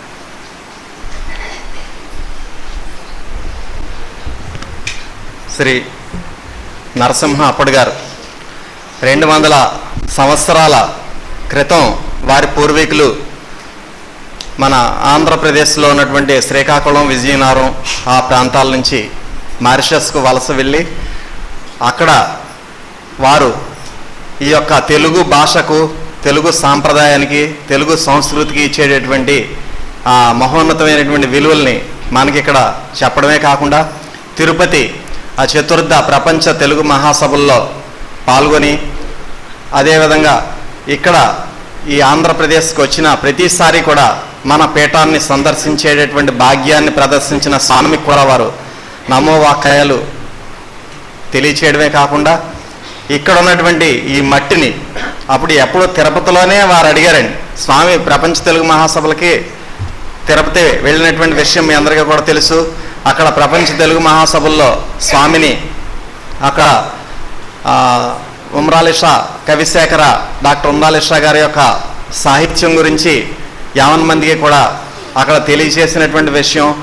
తర్వాత ఆ కవిశేఖర డాక్టర్ ఉమ్రాలిషా గారి యొక్క ముని మానవుడిగా శ్రీ విశ్వ విజ్ఞాన విద్య ఆధ్యాత్మిక పీఠం పీఠాధిపతిగా కూడా వారిని ఆ వేదిక మీద ప్రపంచ తెలుగు మహాసభల వేదిక మీద ఆ గౌరవ మంత్రివర్యులు పనబాక లక్ష్మి గారు స్వామిని సన్మానించారు. సన్మానించిన అనంతరం ఆ రోజున 10వ తేదీ అండి, మనకి 11వ తేదీ మనకి 11 కదా యాక్చువల్గా ఇచ్చిన డేట్ 9 నవ్వాస్తుంది 28 అయిపోయింది. అది 29నే మామూలుగా ముందు ఇచ్చినటువంటి తేదీ అండి. కానీ 29కి బదులు 28నే మనకి అక్కడ స్వామిని ఒకరోజు ముందుగానే స్వామిని అక్కడ సన్మానించడం అనేటువంటిది మహద్భాగ్యం. ఆ విధంగా ఆ సన్మానించినటువంటి సందర్భంలో ఆ యొక్క వేదిక మీద ఆ కార్యక్రమాల్లో నరసింహ అప్పటి గారు కూడా చూశారు. ఆ సభలో స్వామి మాట్లాడేటువంటి అవకాశం లభించిందండి. స్వామి చేత మాట్లాడించారు అక్కడ. ఆ 29 అయినట్లయితే మాట్లాడే అవకాశం ఉండదండి. ఆ విధంగా స్వామికి ముందు రోజే అవకాశం ఇచ్చి మాట్లాడేటటువంటి అవకాశాన్ని కూడా ఇచ్చారు. ఆ విధంగా స్వామి ప్రపంచ తెలుగు మహాసభల్లో మన విశ్వ విజ్ఞాన విద్య ఆధ్యాత్మిక పీఠం గురించి 2 నిమిషాల్లో చాలా చక్కగా వివరించడం జరిగింది. ఆ యొక్క సభల్లో నరసింహ అప్పటి గారు కూడా స్వామిని కలిసి మన పీఠంలో ఉన్నటువంటి పవిత్రమైనటువంటి ఆ మట్టిని మేము మారిషస్ తీసుకెళ్తాం, స్వామి మీరు మాకు ఇప్పించండి అని చెప్పి ఆ రోజునే అభ్యర్థించారు. ఆ అభ్యర్థన స్వామి మన్నించారు. ఏమండి, మన్నించి వారికి ఆ మట్టిని కూడా ఇస్తున్నారు. ఆ మట్టిని అక్కడ ఆ పవిత్ర ప్రదేశాల్లో సేకరించినటువంటి మట్టిని వారి మారిషస్ యొక్క తెలుగు సాంప్రదాయ సభల్లో మరలా అక్కడ ప్రదర్శించి తెలుగు ప్రజలందరూ కూడా దర్శించేటటువంటి భాగ్యం లభించేలా వారు చక్కటి కృషి చేస్తున్నారు. అందుచేత అటువంటి ఆ వ్యక్తిత్వం వచ్చిన ప్రతిసారి కూడా పిఠాపురానికి వచ్చి దర్శించుకునే భాగ్యాన్ని ప్రసాదించండి స్వామి అని చెప్పి వారు స్వామిని విన్నవించుకోవడం, స్వామి ఆ విధంగా వారికి అవకాశం ఇవ్వడం కూడా జరుగుతుంది. వారు ఆ పూర్వజన్మ సుకృతం వల్ల ఈ పీఠాధిపతుల్ని దర్శించుకోవడమే కాకుండా ఇక్కడ వారు చెప్పేటటువంటి ప్రవచనాలు వినే భాగ్యం కూడా లభిస్తుంది. వారు ముందుసారి వచ్చినప్పుడు రావి ఆకులు ఉంటాయి, మీకు తెలుసలేదో, రావి ఆకుల మీద పూర్వ పీఠాధిపతుల యొక్క ప్రస్తుత పీఠాధిపతి యొక్క చిత్రపటాలని వేశారండి రావి ఆకుల మీద. అది స్వామి గదిలో ఉంటాయండి, అవి ఇప్పటికీ కూడా స్వామి గదిలో ఉంటాయండి. మీరు చూసారో లేదో కానీ చాలా జాగ్రత్తగా స్వామి ఉంచుకున్నారు. అంచేత వారి యొక్క కళా నైపుణ్యానికి ప్రతీక అన్నమాట. మన పీఠాధిపతుల యొక్క ఛాయాచిత్రాలని వాటి మీద వేసి స్వామికి సమర్పించుకున్నారు భక్తితో. సో అటువంటి చక్కటి వ్యక్తిత్వం ఈ రోజున మన సభలో ప్రసంగించడం మనందరికీ కూడా చాలా ఆనందదాయకం. వారి నుంచి మనం తెలుగు ఇంకా ఎంత బాగా మాట్లాడాలనేటువంటిది మనం నేర్చుకోవాలి. తర్వాత ఈ రోజున ఉమరాల షా రూరల్ డెవలప్మెంట్ ట్రస్ట్ ద్వారా కొంతమంది నిరుపేదలకి దుప్పట్ల పంపిణీ కార్యక్రమం ఉందండి. స్వామి యొక్క అమృత హస్తాల మీదుగా ఆ నిరుపేదలు వచ్చి దుప్పట్లు స్వీకరించవలసిందిగా మనవి.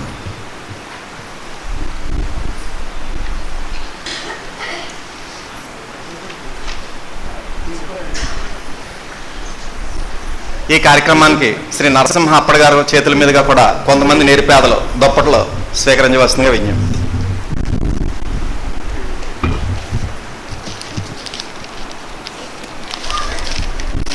ఈ కార్యక్రమానికి సహకరించినటువంటి దంతులూరి హరిత గారు, వైఫ్ ఆఫ్ గోపిరాజు గారు, ముందు రెండమ్మ.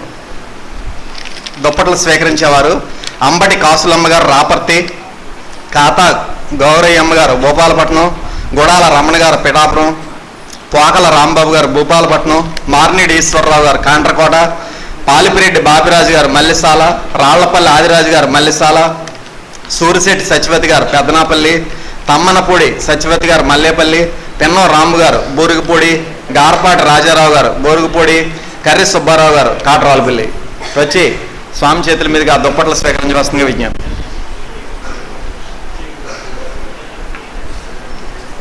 అయ్యారికి అందించండి దుప్పటి. వెళ్ళిపో యార్ పట్టుకోండి ఒకసారి సరే.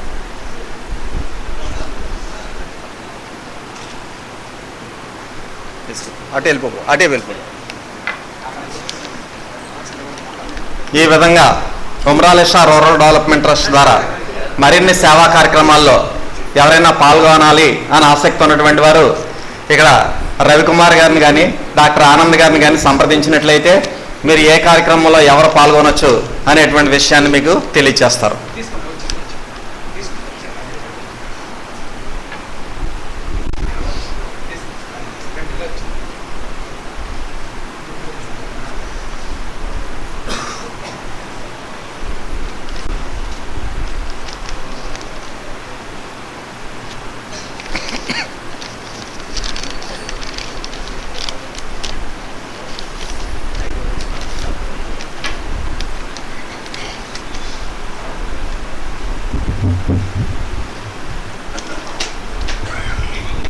తీస్తారా, ఫోటో తీస్తారా, అన్నీ కలిపి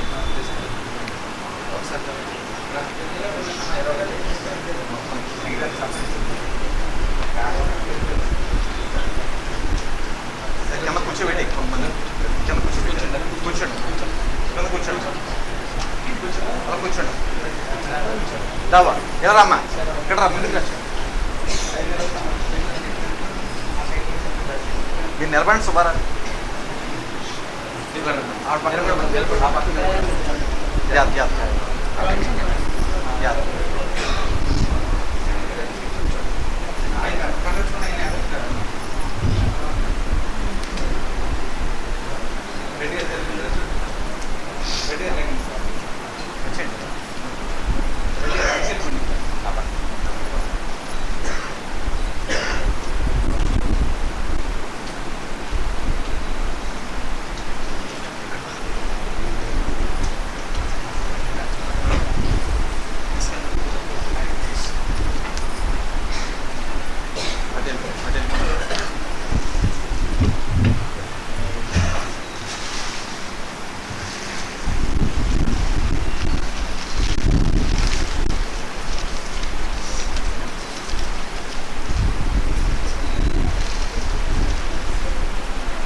స్వామి యొక్క సందేశాన్ని అందరూ కూడా అత్యంత భక్తి శ్రద్ధలతో వినాల్సిందిగా మనవి.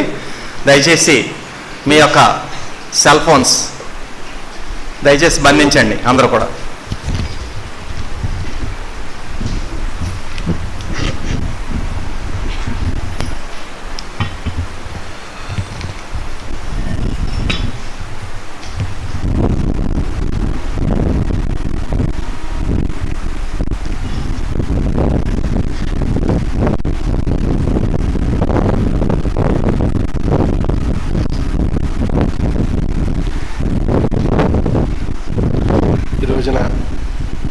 విశ్వవిద్యాలయ విద్య ఆధ్యాత్మిక పీఠానికి ముఖ్య అతిథిగా వేంచేసి అమెరికా చక్కని పీఠం ద్వారా ఆధ్యాత్మిక తెలుగు భాష అభివృద్ధికి పనిచేస్తున్నటువంటి తీవ్రంగా మా ముందు ప్రసంగించినటువంటి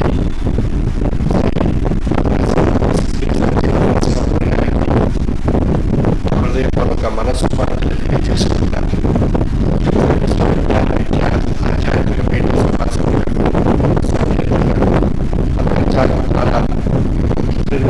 ఆధ్యాత్మిక కార్యక్రమాన్ని ప్రతి గురువారం వీక్షిస్తున్నటువంటి సభ్యులకు నా హృదయపూర్వక శుభాకాంక్షలు.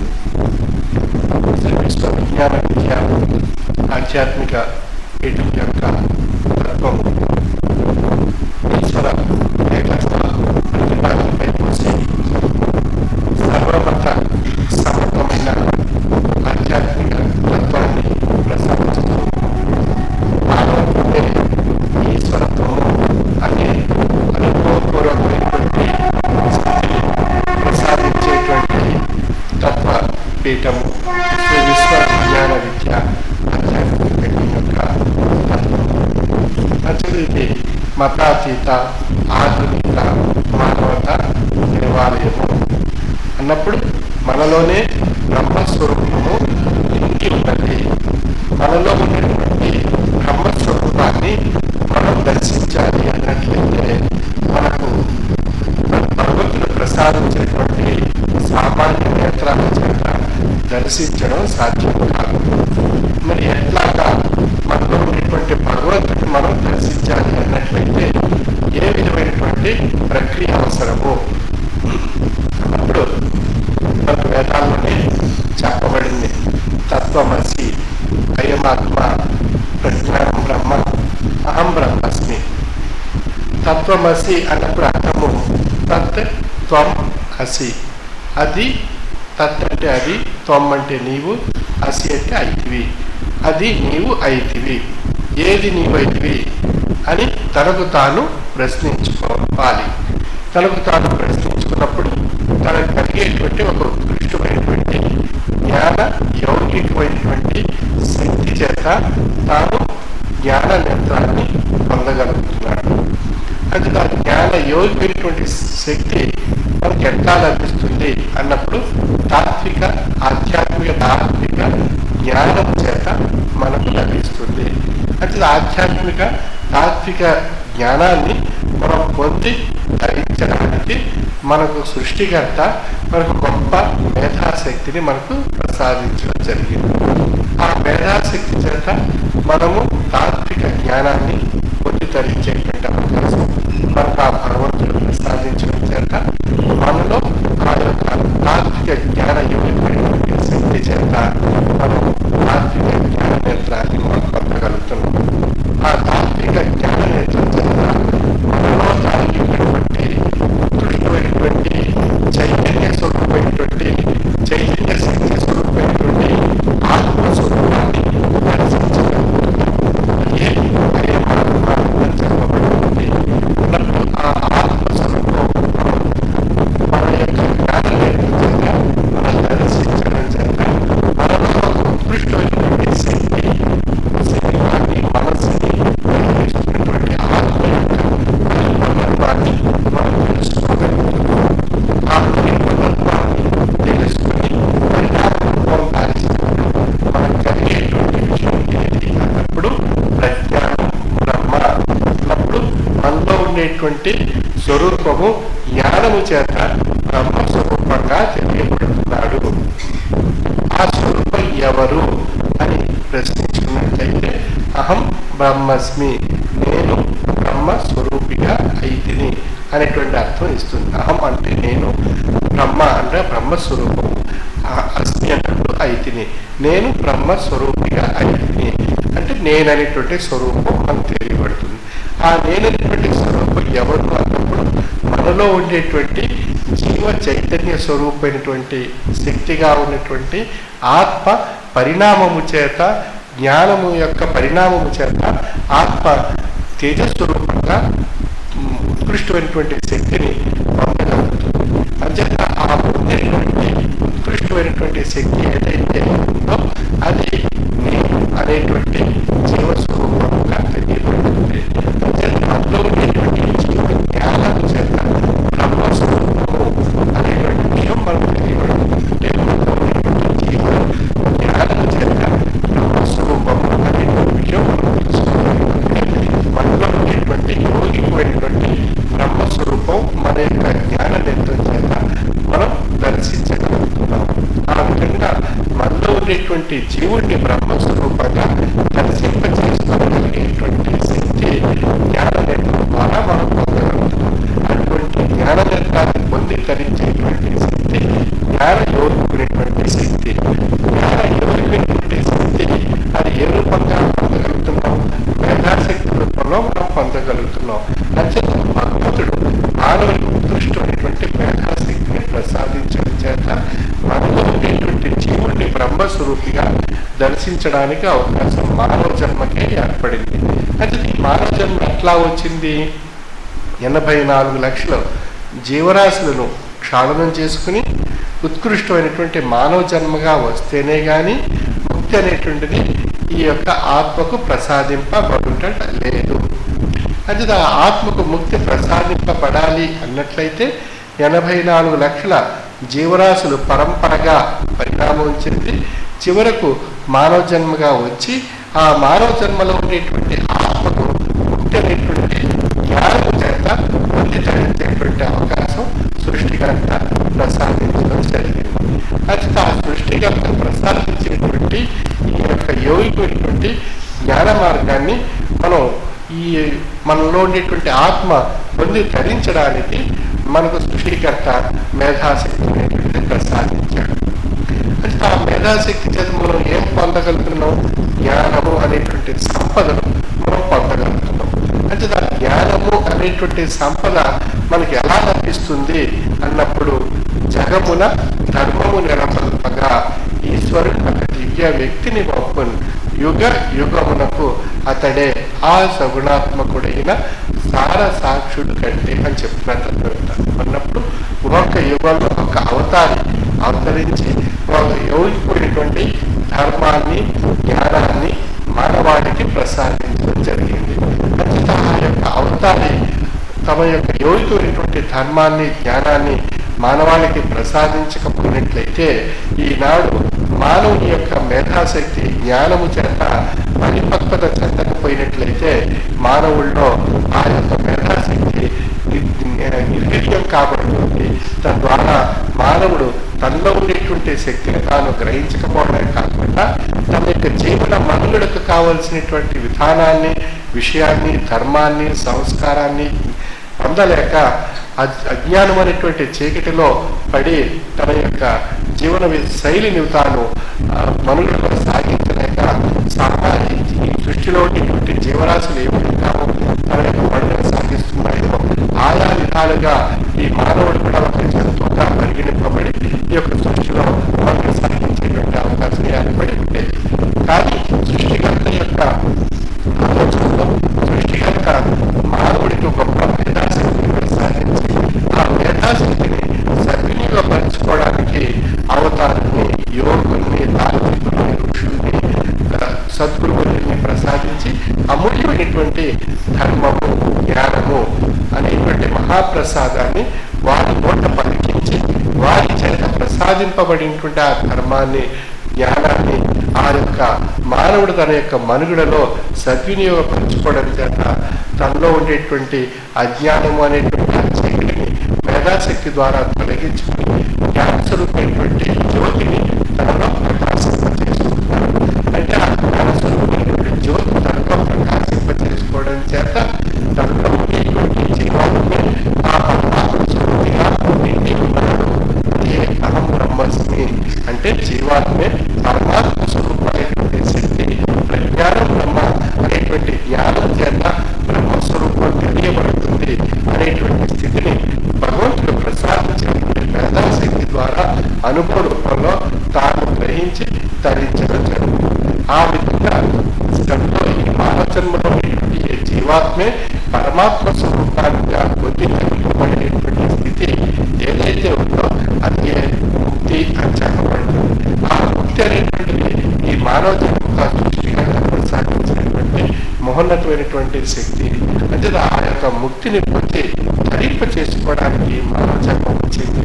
84 లక్షల జీవరాశులను ధ్యానం చేసుకుని అంటే అటువంటి ఉత్కృష్టమైనటువంటి మానవ జన్మను మనం వ్యర్థం చేసుకోకుండా ఆ మానవ జన్మను భగవంతుడు ప్రసాదించినటువంటి ప్రసాదంగా మనం భావించాలి. అంచేత ఆ యొక్క మానవ జన్మలో ఉన్నటువంటి మనుగడలో ఉండేటువంటి బాల్యము, యవ్వనము, సౌభాగ్యము, వృద్ధాప్యము అనేటువంటి 4 దశలు మనకు ప్రసాదింపబడ్డాయి. ఆ 4 దశల్లో కూడా మనలో ఉండేటువంటి ఉన్నటువంటి జ్ఞానశక్తిని వెలికి తీసి మనలో ఉండేటువంటి బ్రహ్మజ్ఞానాన్ని ధరించడానికి మనం ఆధ్యాత్మిక తాత్విక జ్ఞానాన్ని సద్గురువులను ఆశ్రయించి మనం పొందినట్లయితే ఆ యొక్క మానవ జన్మ యొక్క మహాప్రసాదం మనం పొంది చేయడానికి అవకాశం మనకు ప్రసాదింపబడుతుంది. మరి అటువంటి మహోన్నతమైనటువంటి జ్ఞాన సంపదను ప్రసాదించేటువంటి తత్వపీఠము శ్రీ విశ్వ విజ్ఞాన విద్య ఆధ్యాత్మిక పీఠం యొక్క తత్వము. మంచిది. ఇది మతాతీత అని ఎందుకు చెప్పబడింది అన్నప్పుడు మతాలకు అతీతంగా అన్ని ధర్మాల్లో అన్ని మతాల్లో చెప్పినటువంటి విషయం ఏది అన్నప్పుడు ఏకత్వము, బ్రహ్మస్వరూపము ఒక్కటే అనేటువంటి విషయాన్ని తెలియజేస్తున్నారు.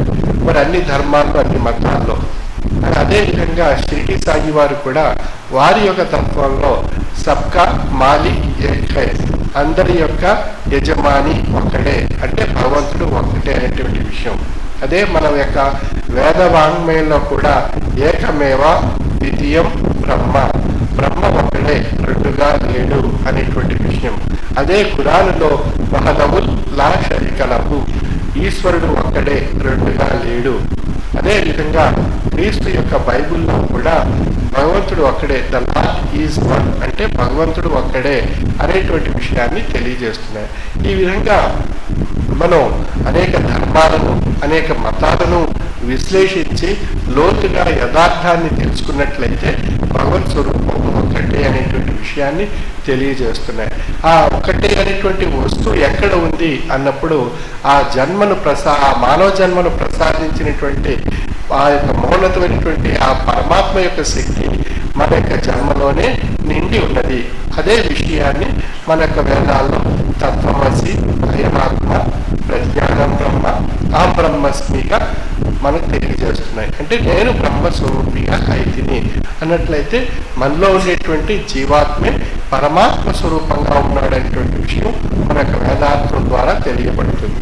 అంచేత మనలో ఉండేటువంటి భగవంతుడిని మనం దర్శించడానికి మనకు భగవంతుడు జ్ఞాన రూపంలో ప్రసాదించినటువంటి జ్ఞాన నేత్రాన్ని మనం పొందినట్లయితే మనలో ఉండేటువంటి భగవంతుడిని మనం దర్శించవచ్చు. అంటే అందులో నిండి ఉన్నటువంటి నిగూఢమైనటువంటి ఆ భగవత్ స్వరూపాన్ని మనం దర్శించడానికి మనం ఆధ్యాత్మిక జ్ఞానము అనేటువంటి సంపదను మనం పొందాలి. మన భౌతికమైనటువంటి సంపదను ఎన్నో పొందుతున్నాం. అవన్నీ కూడా శరీరానికి, మనస్సుకు భౌతికమైనటువంటి జ్ఞానంలో అవి ఆహ్లాదాన్ని, ఆనందాన్ని, సంతోషాన్ని, సుఖాన్ని మనం ప్రసాదిస్తున్నాయి తప్ప అది మనలో ఉండేటువంటి యథార్థమైనటువంటి శక్తిని మాత్రం మనం ధరింపజేయలేదు.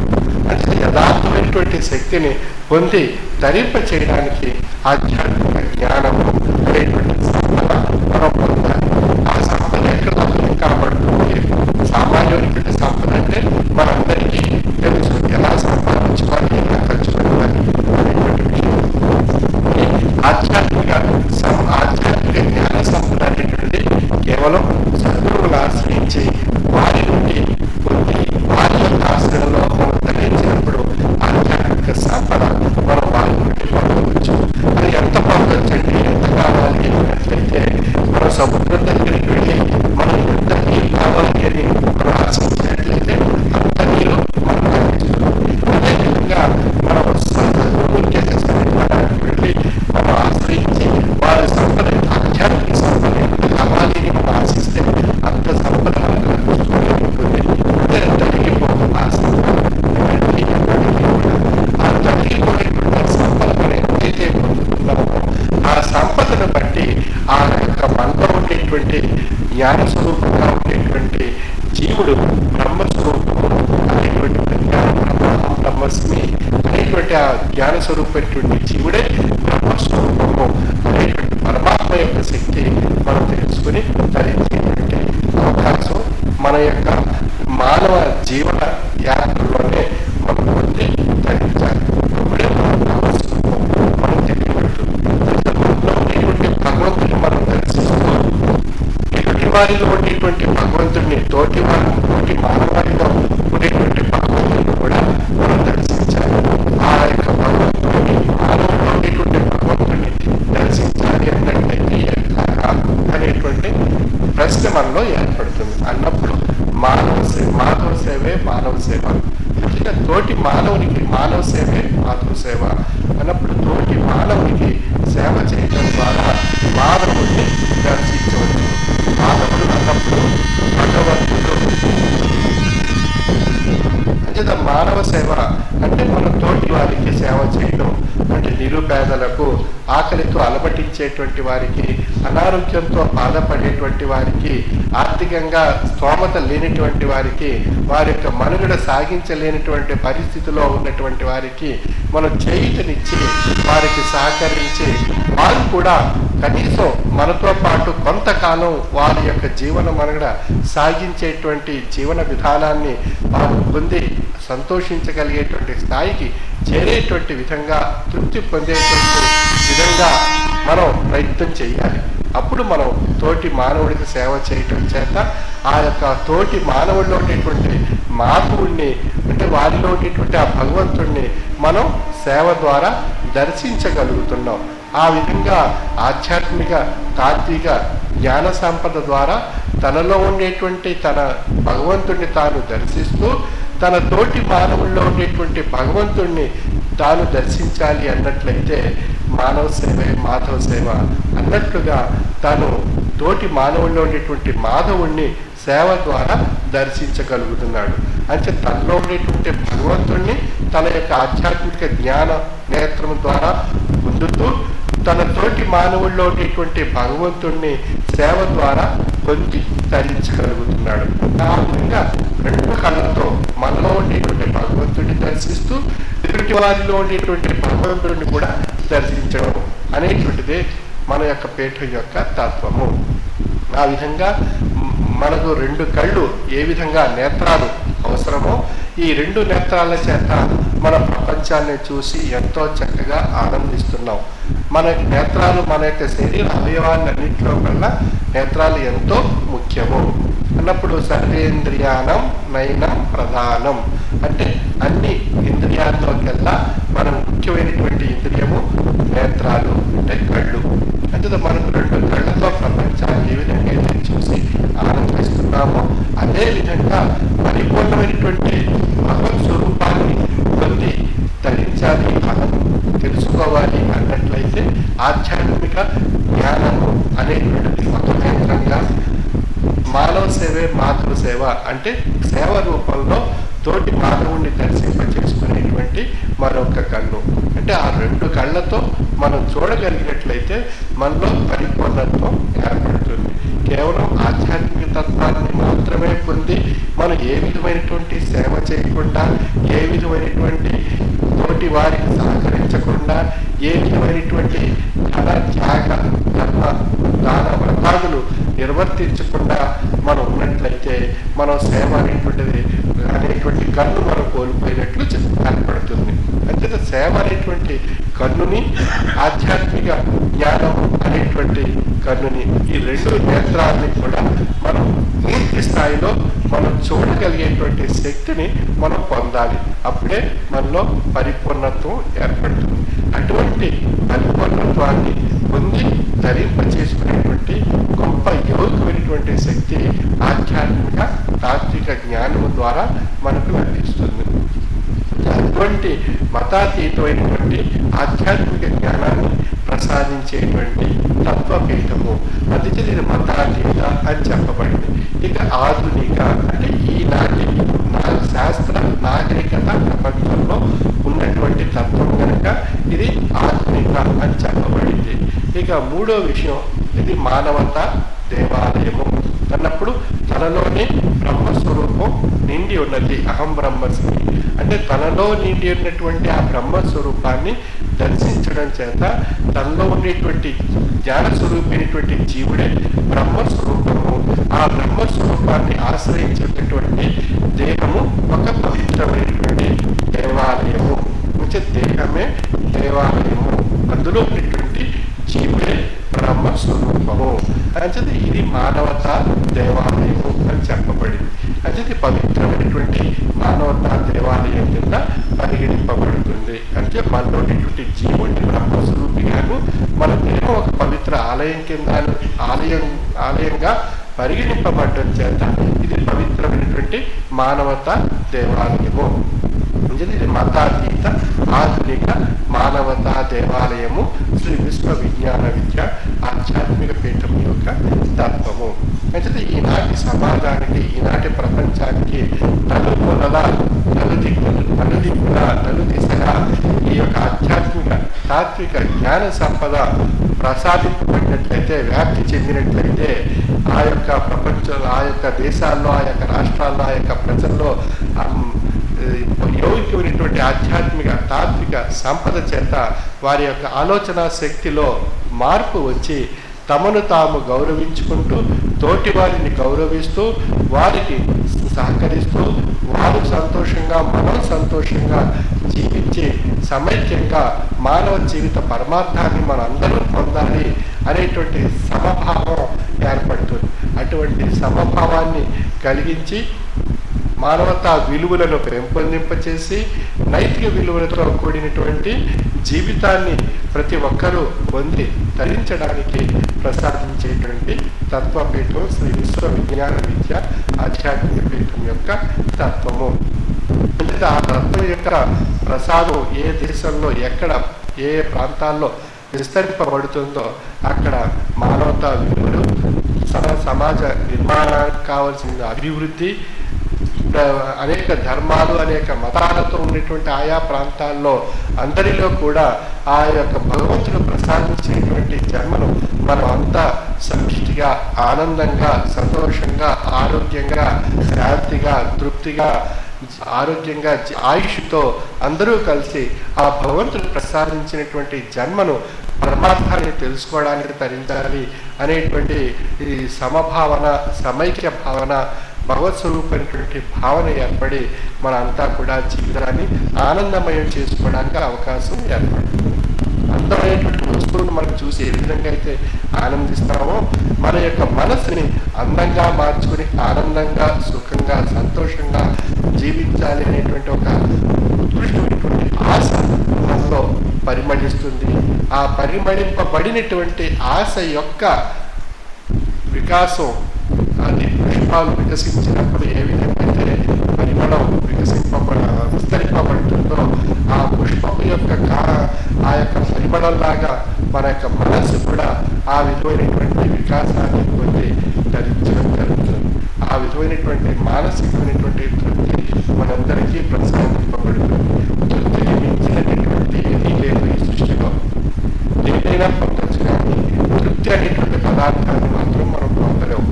ధనమున్నా లేకపోయినా పేదవాడికైనా కోటీశ్వరుడికైనా తృప్తి అనేటువంటిది ముఖ్యము. తృప్తితోనే శారీరక ఆరోగ్యము మానసిక ఆరోగ్యము రెండూ కూడా ముడిపడి ఉన్నాయి. అంచేత తృప్తి అనేటువంటిది లోపించినట్లయితే మనకు అనారోగ్యం శరీరానికి మనస్సుకి ఏర్పడుతుంది.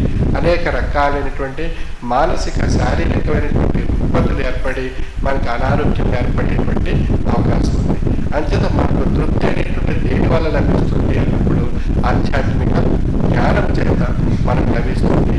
అటువంటి ఉత్కృష్టమైనటువంటి ఆధ్యాత్మిక జ్ఞానాన్ని మనకు ప్రసాదిస్తూ మన యొక్క జీవన విధానాన్ని దశ దిశ నిర్దేశిస్తూ చక్కని బాటను తెలియజేసేటువంటి తత్వస్వరూపం శ్రీ విశ్వవిజ్ఞాన విద్య ఆధ్యాత్మిక పీఠం యొక్క తత్వము. అంచేత ఈ తత్వం యొక్క కార్యక్రమాలు గత 5 సంవత్సరాలుగా మన మారిషస్ టీవీలో దూరదర్శన్ ద్వారా సంజీవ్ నరసింహ అప్పడు గారు వారు తమ అమూల్యమైనటువంటి కృషి చేత వారి యొక్క కేంద్రం ద్వారా దూరవాణి కేంద్రం ద్వారా మరియు దూరదర్శన్ ద్వారా కూడా ఆ యొక్క కార్యక్రమాలు పీఠం యొక్క కార్యక్రమాలు వారి యొక్క దేశంలో నలుమూలలా విస్తరింపచేయడంలో వారు అమోఘమైనటువంటి కృషి చేస్తున్నారు.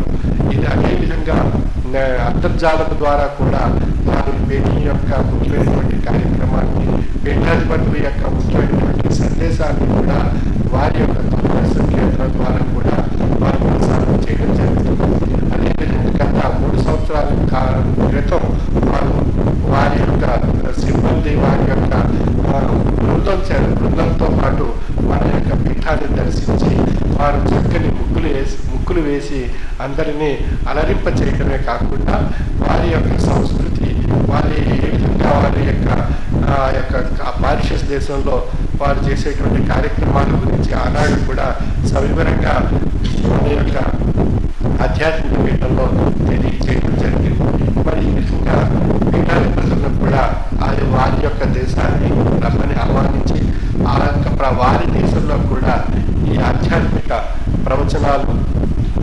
ప్రసాదించేటువంటి కాలాన్ని ఆ యొక్క భగవంతుడి యొక్క కృప చేత త్వరలో మారిషస్ దేశంలో కూడా తొందరలో ఆ యొక్క కార్యక్రమం ఏర్పాటు చేయబడుతుంది. ఈ విధంగా మరి పేటల యొక్క ఆధ్యాత్మిక తత్వము అమెరికా రాష్ట్రాల్లోనూ యునైటెడ్ కింగ్డమ్లోను, దుబాయ్, మలేషియా, సింగపూరు ఈ ప్రాంతాల్లో కూడా ఆధ్యాత్మికమైనటువంటి కార్యక్రమాలు, పేటల యొక్క ఆధ్యాత్మిక కార్యక్రమాలు ప్రతి 2 సంవత్సరాలకు ఒకసారి లేదా మూడు సంవత్సరాలకు ఒకసారి ఆయా ప్రాంతాల్లో ఈ ఆధ్యాత్మిక తాత్విక ప్రవచనాలు జరుగుతున్నాయి. వాటితో పాటు కొత్తగా మనకు సంజీవ్ నరసింహ అప్పుడు గారి ద్వారా వారి యొక్క దేశంలో కూడా ఈ ఆధ్యాత్మిక విశ్వవిజ్ఞాన విద్య ఆధ్యాత్మిక పీఠం యొక్క ప్రవచనాలు ఏర్పాటు చేసేటువంటి అవకాశాన్ని కల్పించినందుకు వారికి ప్రత్యేక ధన్యవాదాలు తెలియజేసుకుంటున్నాను. సర్వే జనా సుఖినో భవంతు.